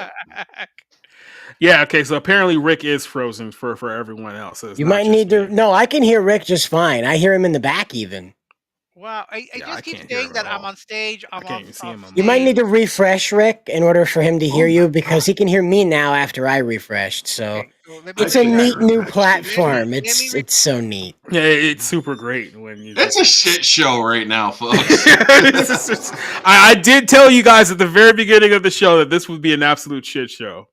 I mean, Janet usually hosts a shit show with me, but this is a shit show going right off now. somewhere. What was that? Donkey Kong Broncos. There we go. Everybody loves Hey, Rick, to you're play back. with bongos. I'll let it come back. All right. Am I? Okay, I think everyone's back to normal now. Or as I don't one know would what happened say, was, but it's like half the panel just died there for like a second, and That it took was a you, while to get dude. back. It was all you. We had to refresh in order to appear back correct for you. We're fine on our end. I can hear Rick. He could hear me. Yeah, Everybody yeah. else could hear us. You were alone and us being frozen. Okay. It's still Monday for me. Yep. All right, so let's do a take 2 on this. We're gonna cut all that stuff out of the Right live in show. time for Cynthia Erivo. You As we'll didn't say, see any. as with Blasphemous HD, there we're gonna edit all that out. We're gonna edit all that out. Mhm. But so here's the story here. Wicked star Cynthia Erivo, is that her name, Rick? That is her name, yes. Okay, And she's then. British, by the way. Yeah, of course she is. They're all Brits. She condemns fans for editing a film's shit. poster to resemble the Broadway original. I'm pretty sure she had no idea that it was the Broadway original and that people were ever editing. They just saw it like, how dare you edit my face out of the poster? This racist nonsense going on here. But she said that none of this is funny. None of this is cute. It degrades me. So she went on a huge tangent here. So Disney's doing another one of these. Hey, let's take one of our classic historical villains and try to make him a sympathetic good guy, because let's just turn evil good and pretend like evil's good now. We're just gonna Although do that. technically Wizard of Oz is MGM. But it's Disney, right? Well, I don't know. But no, the Wizard of Oz, the musical, that's MGM. No, I'm talking about the movie. I don't care about the original. No one cares about that crap. Well, no. Oh, actually, correction on top of that. This is Universal Pictures. So we were both wrong. No, but this is not taking a Disney character. This is not a Disney character. Unless you count Return to Oz. Well, shit is shit, no matter how much or no matter how you shit it. Mm-hmm. So what happened here is that somebody on the internet basically edited the picture on the left here. This is the original poster to look like the picture on the right. And obviously they darkened out her face to make her more mysterious, changed her lip color. Well, it was actually what I say. It's an adaptation of the original poster. Yes, Mhm. yes. Because she's right. Her eye line is completely in shadow. It's a two-tone color poster. It's green in the background. Her face is green, and only the witch's hat and her costume and her hair are black. And it creates that contrast against the black. So the red lips really stand out on the poster.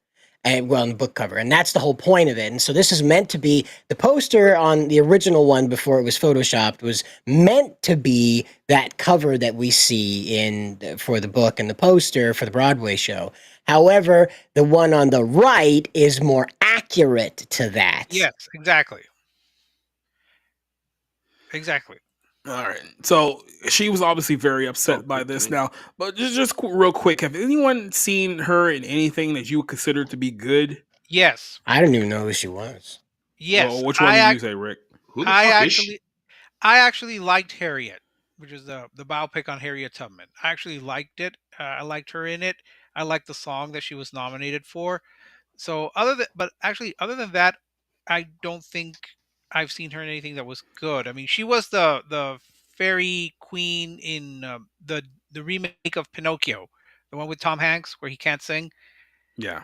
So other than that, and Harriet, I don't think I've seen her in anything. I'm sure she's been in other things. She's been in at least 4 movies that I've seen. Widows, which I believe was my worst movie of that year. That was bad. Bad Times at the El Royale, which I thought was all right, not great. Chaos Walking, which I think was one of my top 5 worst movies. Oh to come yeah, out she that year. she was in that, and that was terrible. Yeah, and then Pinocchio, that one that came out a couple of years ago. That was terrible too. So she hasn't been in anything good. I was correct here. Well, no. Harriet, I liked it, and I'm sticking by that. So they're doing Wicked. So this Wicked movie is actually 2 parts. So the first part is actually coming out later this year, and then the second part will be out next year. They're both already shot. So they've already. Yeah, they're already banking all their money that this thing is going to be a success here. But yeah, she went out and basically, labeled fans "Is this info?" because she saw that poster and got triggered by it. But turning her into the Wicked Witch of the East or the West, whatever the case may be, it doesn't really matter at this point. It should be the West.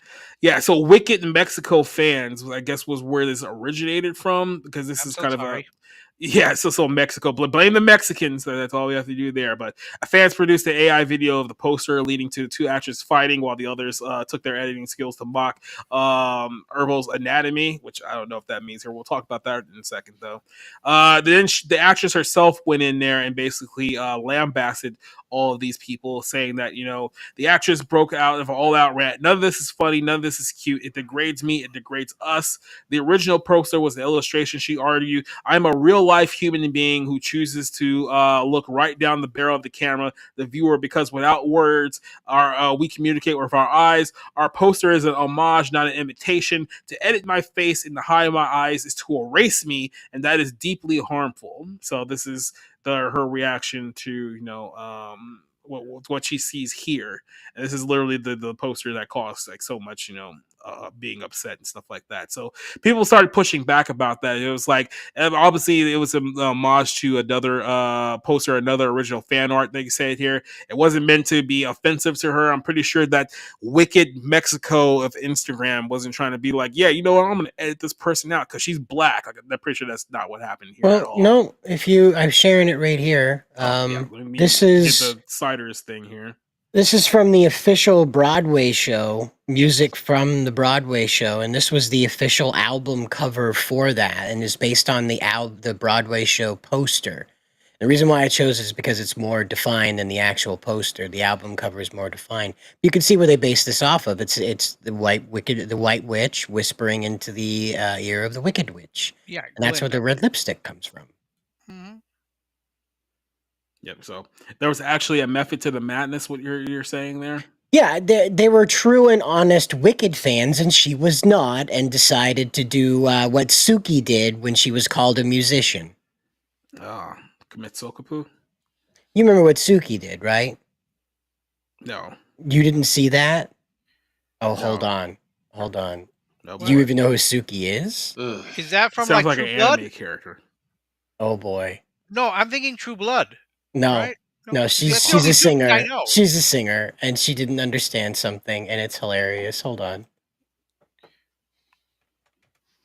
Well, I think the original, I mean the reworked poster is an improvement, because I kept looking at the poster, the one that's similar to the first one. Cynthia Erivo just looks confused when she's looking down the barrel of the camera. I thought she just looked confused. It's like, what who am I? What am I doing here? What's going on? So while Cider's looking for all that, look, I'll be the bad guy in the room here for just a second. If oh you well, guys there's a don't shocker. mind. Yeah, this woman's not a very attractive person. I'm just saying that objectively. I don't think that that's being extreme, but by saying that here before I bring Cider's thing up. Oh yeah, okay. Now I remember exactly what you're talking about now. So we'll bring that up here in just a second. But yeah, so here's the picture of what Cynthia looks like in her normal everyday life, and yeah, she's Wakandan. Yeah. Like, look, if I find out after the fact that like she has some like form of cancer or something, like I'll retract my statement. I'll do that pretty openly. But yeah, this is not an attractive woman by any stretch of the imagination. And for what I've been told, she dressed like this by Jesus. Jacob, you better be careful, otherwise Will Smith will slap you if you make fun of her. Yeah, I got a gun, so I don't care about Will Smith. Plus, Will Smith's probably gay anyway. He has bigger things to worry I'll make about. fun of her. She looks like Lex Luthor got gender and race bent. Mm-hmm. Oh my gosh. Yeah, so what I was saying Holy earlier, fuck. she looks like a demon. I actually wasn't like joking at all. Like this is exactly. No, you what she were looks not. like. Yeah. Like I I said, still think she should have won the Oscar. for what? Somebody get some The markers song, and draw the some hair song. for She her. wrote a song for Harriet, and I thought it was a better song than Elton John's "I'm Gonna Love Me Again." Whoa. How about this for Wikipedia personal life? She's a Roman Catholic who identifies as queer and bisexual. Whoa. So Is that why That she- makes a there's lot of a sense. yeah. Yeah. Pope Francis has a lot to answer for. Mm-hmm. this woman's career? I mean, it's just like I don't know what more to add to that than this. Well, this is a case of the Streisand effect, where if she had just ignored it or just said, "Oh, well, that looks nice," and I get that it's an homage to the original poster for a musical that a lot of people love and that I have no idea about because I've never seen it, never, not even like 2 hours for it. It would have blown over. Nobody would have cared. She's the one that drew so much attention to it that now people are focusing on it, and she just made it worse. Streisand effect. Yes, exactly, exactly. It was a Streisand effect. She could have just ignored it. Why did she just not ignore it? Why because did they this? can't help themselves. But why did that particular image of them doing the poster, which I presume after a protracted production schedule, like a year or two or however long it took, she would have been familiar with the poster. I don't understand why that alteration triggered her so much as to say that this was offensive to me. I'm a real human being. We never doubted. Well, okay, Jacob doubts her, doubts that she's a real human being, but the rest of us believe that she is an actual human being. I don't know why she decided to pick this fight of all the things that you could argue about. And Like I look, said, she saw a poster that looked like she was being edited out, and she had an emotional response to it. That's really what it comes down to. She wouldn't think about any of the context behind the poster or what it was trying to achieve. Just like, oh, you dare erase my face? Well, blah blah blah blah blah blah blah. And then this is how we got here. And That's really what it comes down speaking to. of emotional responses, you're gonna love this. That's amazing. I didn't know that about you. What do you know? That you're a musician. But that's why I'm interviewing you today, so I can get to know you. So I'm a musician. Mm-hmm. What the fuck that mean? Make magic or something? What is musician? I think you're confusing that. Yeah, I'm not no musician. I make music. I make music. And that's not all I do. I make music, I act. I'm a TV star too, a young mogul. Just really quick, I think you're confusing. I'm not confusing nothing because you don't know. You thought that all I was a magician or whatever the fuck you said. See, that's what I think you think I said. No, I said musician, not magician. I don't think, baby. I don't think. What is that? That's ghetto. I don't think. This I know. So I will say this. Just pause it just real quick. Suki, I said. If this was an actual bit, this would be one of the funniest things in quite some time. Sadly, it's not. It's not. She even went out and defended this for 2 months. Mm-hmm. What she should do this Suki person that I've never heard of. She should do a cover of Black Magic Woman. She should perform that song, and it would be Black perfect musician for her. woman.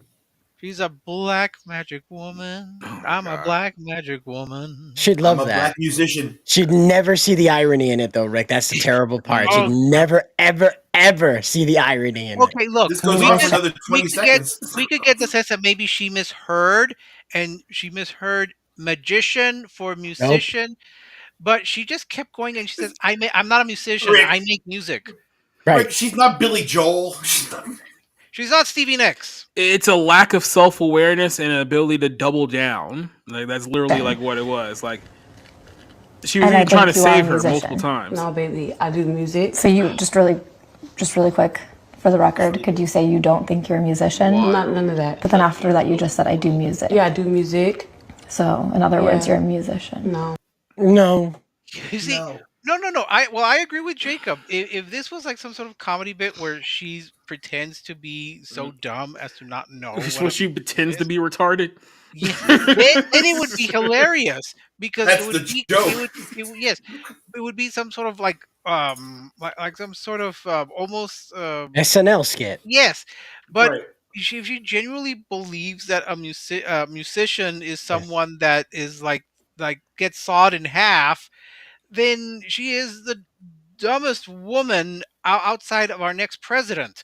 I mean, you just have to wonder what she's thinking. And those are the women who Kamala are Harris? voting for your next president, Right. by the way. I was just about to say. You mean Kamala Except Harris? for Cider, who's going to give Trump that random Maine electoral vote. You bet. But I saw that today and I was reminded of it and I was like, that's funny. I need to show that somewhere. And then So- By the way, like I don't know if you bring this up, but Ariana Grande actually did a really good job with this. On Saturday Night Live. No, Ariana Grande, because like they were asking her about this and everything, the whole the poster and picture. everything. Yeah, she said, actually, I love that the fans want to do whatever they want to do, and the fans should have it fun, and this is all for the fans. So Ariana Grande is going to save this movie.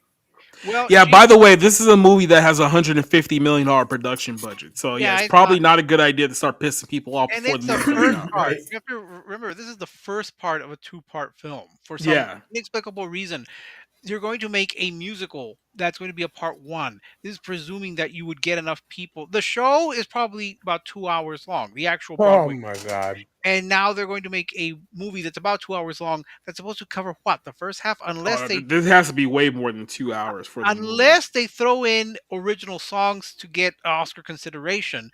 It's such a bizarre thing to do. And I'll say about Ariana Grande, I think she has maybe a little. I don't know. I mean, I don't think she's done a lot of movies, but she has maybe more experience dealing with the public than Cynthia Erivo does. Mhm. Even though Cynthia Erivo actually got 2 Oscar nominations for Harriet. For the record, just in case you guys are listening to this conversation, Wicked, when it comes out in November, is 2 hours and 40 minutes long. Yeah. My So gosh. including previews, it's literally a 3 hour film. Right. And it's the first part. So you've Right, got and it's part one. You have another 2 hours to go. I think the actual Broadway show might be about that length. The Yep. whole It's show. a 3 hour show. It's a Yes, 3 hour show. The yes, original. it's a whole. The whole. You're gonna have part one of a movie. I mean, of a musical that is actually going to be longer than the actual stage show. So I got an idea. I got an idea. Okay. Ariana Grande and Suki do a duet of Black Magic Woman to promote the movie, and then the witchy girl that was all sensitive about representation, even though she's green in the movie, like Hulk, that lady, she gets to do the song solo in there. That way she feels so super special in the movie. And then they can pay to do reshoots, like Captain America Brave New reshoots.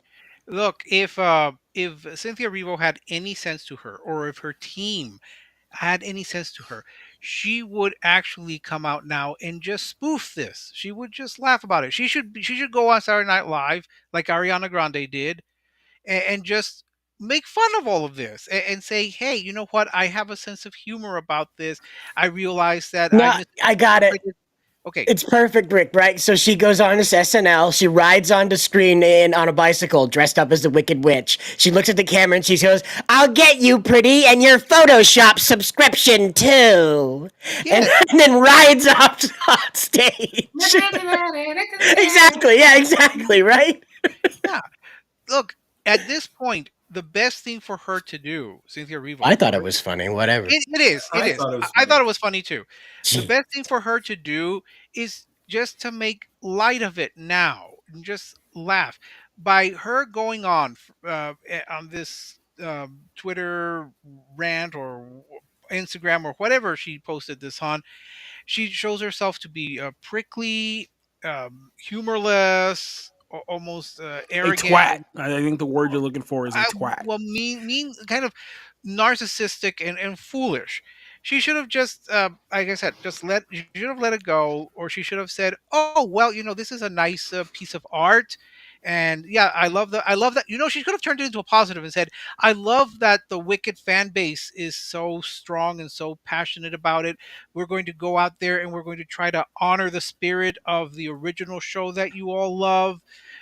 And we're going to try to deliver a great show that you're going to remember. No, instead she comes out and she says, "Oh, you're erasing me, and you're trying to take away my humanity." It just came off as foolish. So, Miss Erivo, look, I actually like you. I think you are talented, and I know that you're a long time listener to this brand new podcast method here. Go and just laugh about this and apologize for Pinocchio. I'd rather you apologize for Pinocchio than for this. Just lighten up, okay, lady? Just lighten up. And I say this as someone who actually likes you and wanted you to win over Elton John for original song. All right? So take that for what you will. Listen to Ariana Grande, who at least was able to kind of uh, show that fans really, that she cares about the fans of this show. I don't trust a woman who keeps spearmint gum in her nails. Yeah. I mean, that's the thing of nightmares. That's somebody's like sleep paralysis demon right there. I have an interpretive song. I have an interpretive song to give to Cynthia the Erivo. Shamrock Shake. The Shamrock Shake.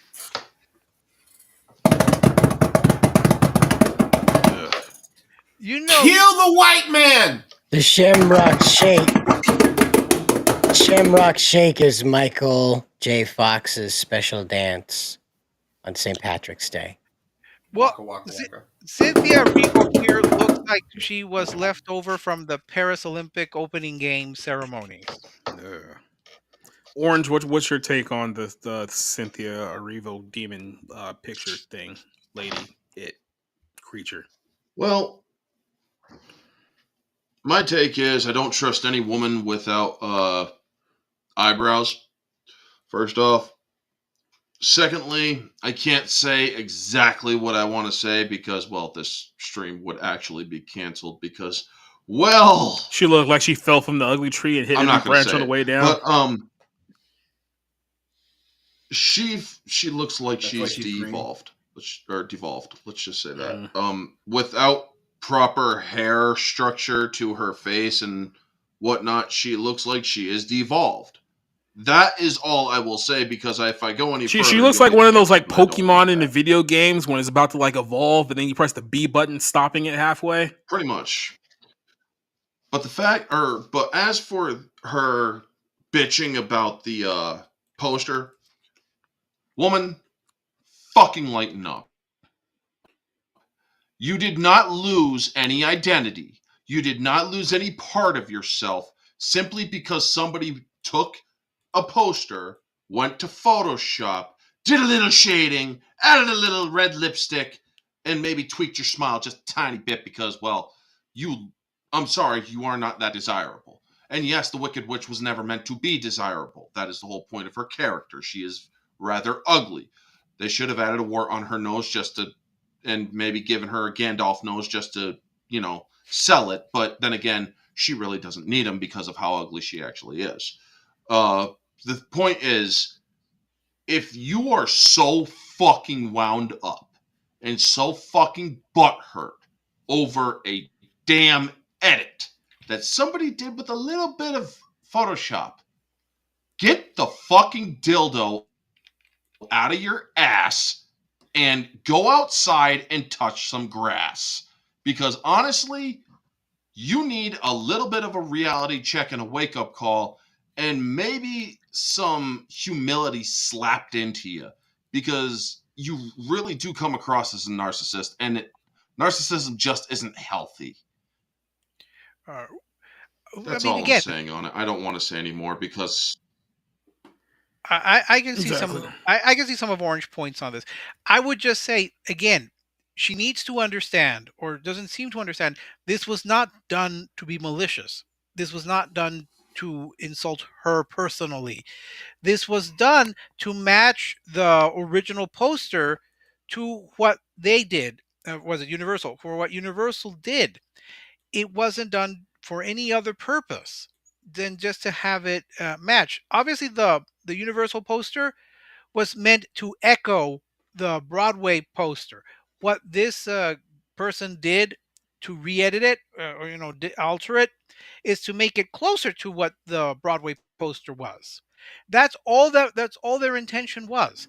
It was Cynthia Erivo who saw this picture and just took it to some other level that no one imagined it except herself. And I wish someone in her, in her staff or on her team would have just pulled her back and said, rethink this. I don't think anyone did this to be deliberately cruel to you or to try to dehumanize you or to erase you or to whatever else you were saying. They were doing it to match the original poster, and that was it.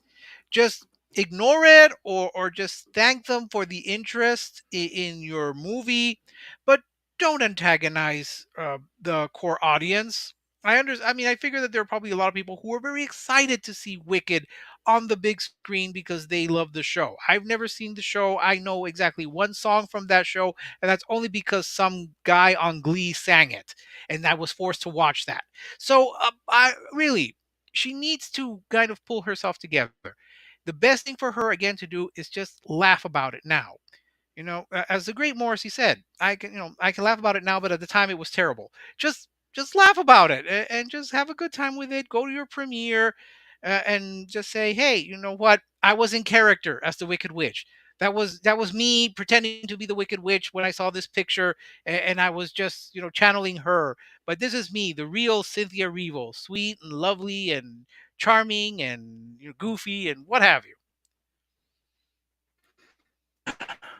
This is what happens when you let narcissism run amok, and really when you let your own insecurities snitch on yourself. Because no one was ever going to come to this conclusion had she had not had this emotional reaction to something so minor than this. But it just goes to show you the mental and emotional instability of a lot of these people in Hollywood. That they just think that everything has to be about themselves. That if something offends me, it has to be due to malicious intent. And this is my Rosa Parks moment. So let me stand in my soapbox and say let my people go and all this other stuff just because somebody made a picture of you that you didn't find flattering. And honestly, I think they made the poster better. Let's just call it that way. I mean, you I can't agree. you can't have an unappealing face and then get mad when people try to hide your unappealing face. I Well, mean, no, I kept saying that the poster, the one that features her face, the actual face, it made her look like she was confused. It made her, if you see a picture, it's like she looks like she doesn't know where she is or what she's She doing. looks like she looks angry too. She looks like Denzel Washington in Glory. She's just giving that stare, just like, okay, yeah, I get it. Like, you got to hold back a bit though, because this is supposed to be a fun little romp. Yeah, and look, considering this is a massive production, it's what basically 3 hour film of a first half of a movie. I mean, you're not getting the second part until next year. I mean, who knows if even the second part will be released if the first one flops. So she's treading a very thin ice, and this is the last thing she needed to do. And I can just imagine people at Universal are like, "Oh my gosh, what are we gonna do if this movie bombs?" And people are gonna blame our actress for having a meltdown over yeah, an insignificant poster.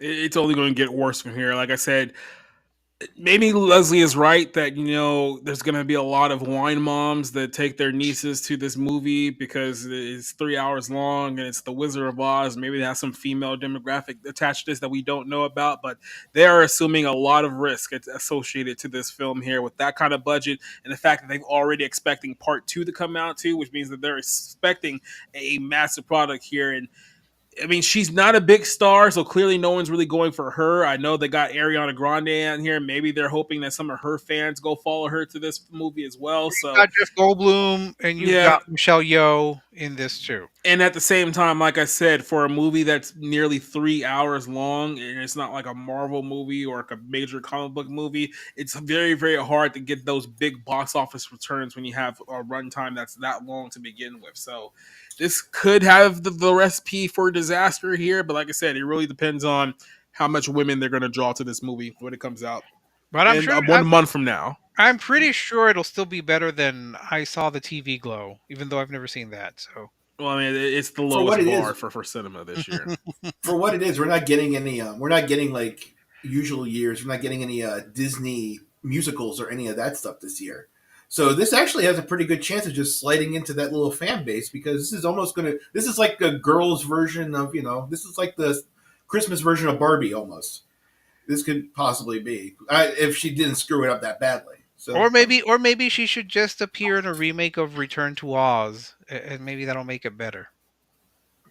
Yeah, I love that don't know how pumpkin that works. head. That thing freaked me out as a kid.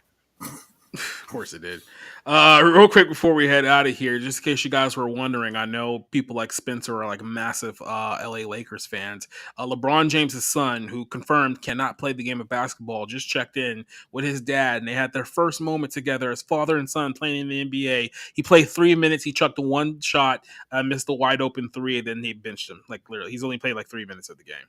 So yeah, he LeBron got his moment. Now he can send his son down to the G League, and we can stop with this whole Make a Wish charade that we're doing with him, pretending that is history. Yeah, Leslie's saying that it won't bomb. We'll see. Like I said, I can see it going both ways. I wouldn't be surprised if this does actually make decent money, but I can also see this falling completely on its face too. So we'll figure it out here. Yeah, I will say that I did see that the theater, that the big screen theater at my in my hometown, it was pretty sold out for the first day. But I mean, I don't know how many, I don't know how big Wicked is here in El Paso. So, but there it is. Yep.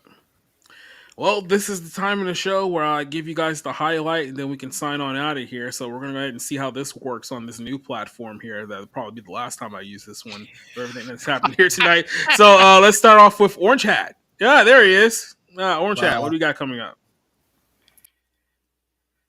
Okay, can you hear us? Well, next. Yeah, I can hear you. Can you hear me? Yep. My audio working? Yeah, we hear you. Yes. It's all good. It's all good, Orange. Okay, good. All right, so also I finish off next week the theme streams. I did demons. I did demons earlier today, and next week I do mummies. So tomorrow night is Insidious 2 with my friend Jade Shadow on her channel, and Thursday 8:30 on X at Orangehead 2185 is a Nightmare Before Christmas discussion. And Saturday, I'm going to see Venom 3 to give my thoughts on that. And Sunday is the weekly recap, where me, Ambassadorial Wing, and Nerd with a Cigar will be discussing different topics as well as giving our thoughts on the movie Shrek.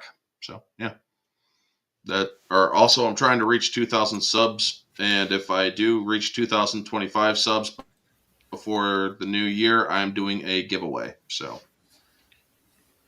All right, let's hop over to this guy, Mr. Eddie Brock. All right, here we go. Got a black magic woman. Got a black magic woman. Got a black magic woman. She's shining her eyes from a poster. She's a black magic woman. She has to look a little better. The Mexicans did a good job. Eddie Brock _YT at twitter.com. We're giving you the snaps. Kill the white man! There you go. Cider, you're next. I am. Good luck following that.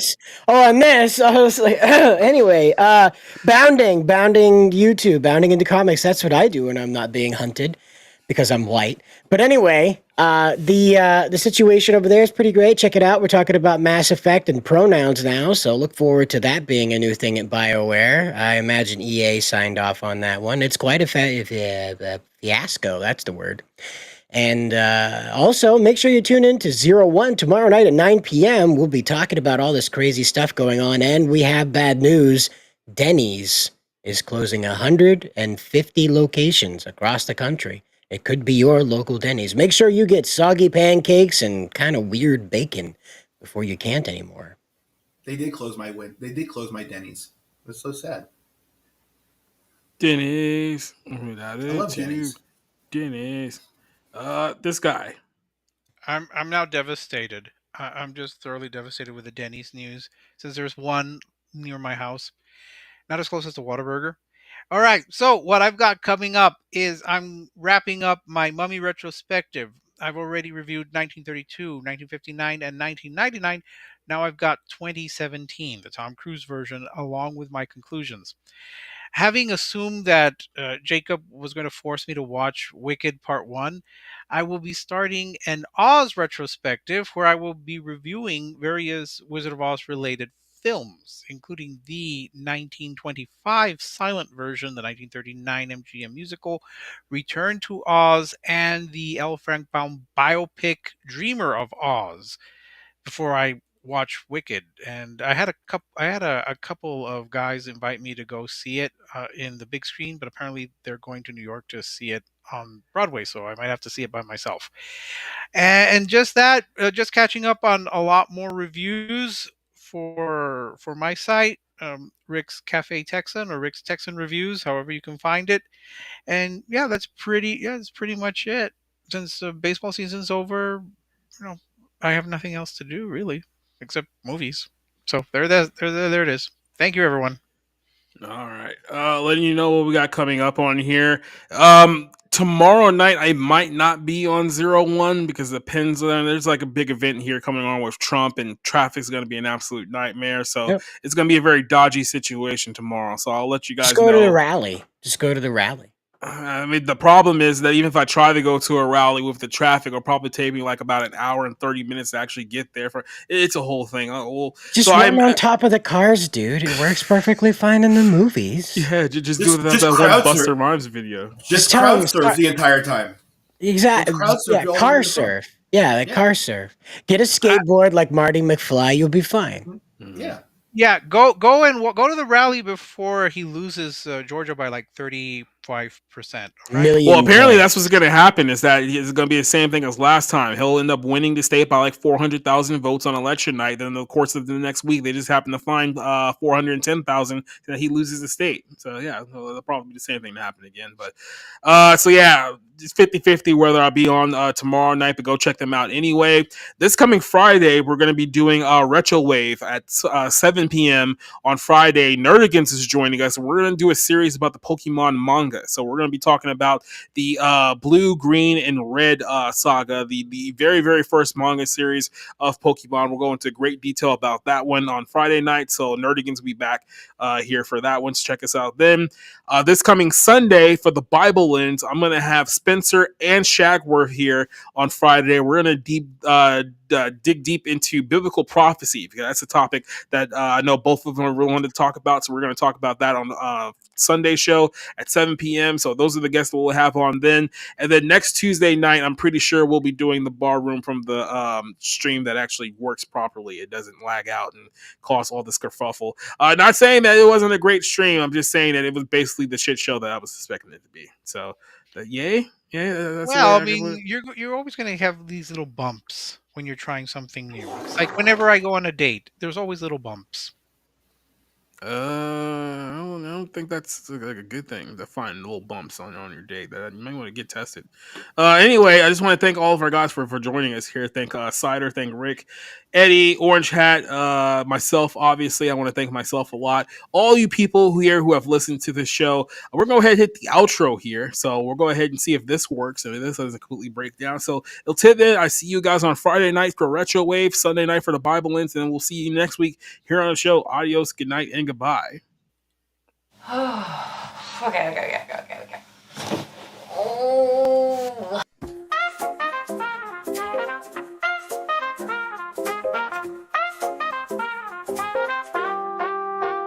Making your way through the daily grind takes everything you've got. Taking a break from all your worries sure would help a lot. Wouldn't you like to tune away? All those nights when you're feeling low, the rent is overdue, and your coffee maker's broken, your luck just seems to skew, and your boss is always on your case. Sometimes you wanna go where everybody knows your name, and they're always glad you came. Wanna be where you can see our troubles are all the same. You wanna be where everybody knows your name. Roll out of bed and you feel the dread. The morning's looking bleak, and your internet is down again. You haven't slept all week, and your car just broke down on the way. Be glad there's a place online where you can feel at ease. In the barroom, podcast friends, we share our thoughts and tease. Every story shared, every laugh so free. Sometimes you wanna go where everybody knows your name, and they're always glad you came. Wanna be where you can see our troubles are all the same. You wanna be where everybody knows your name.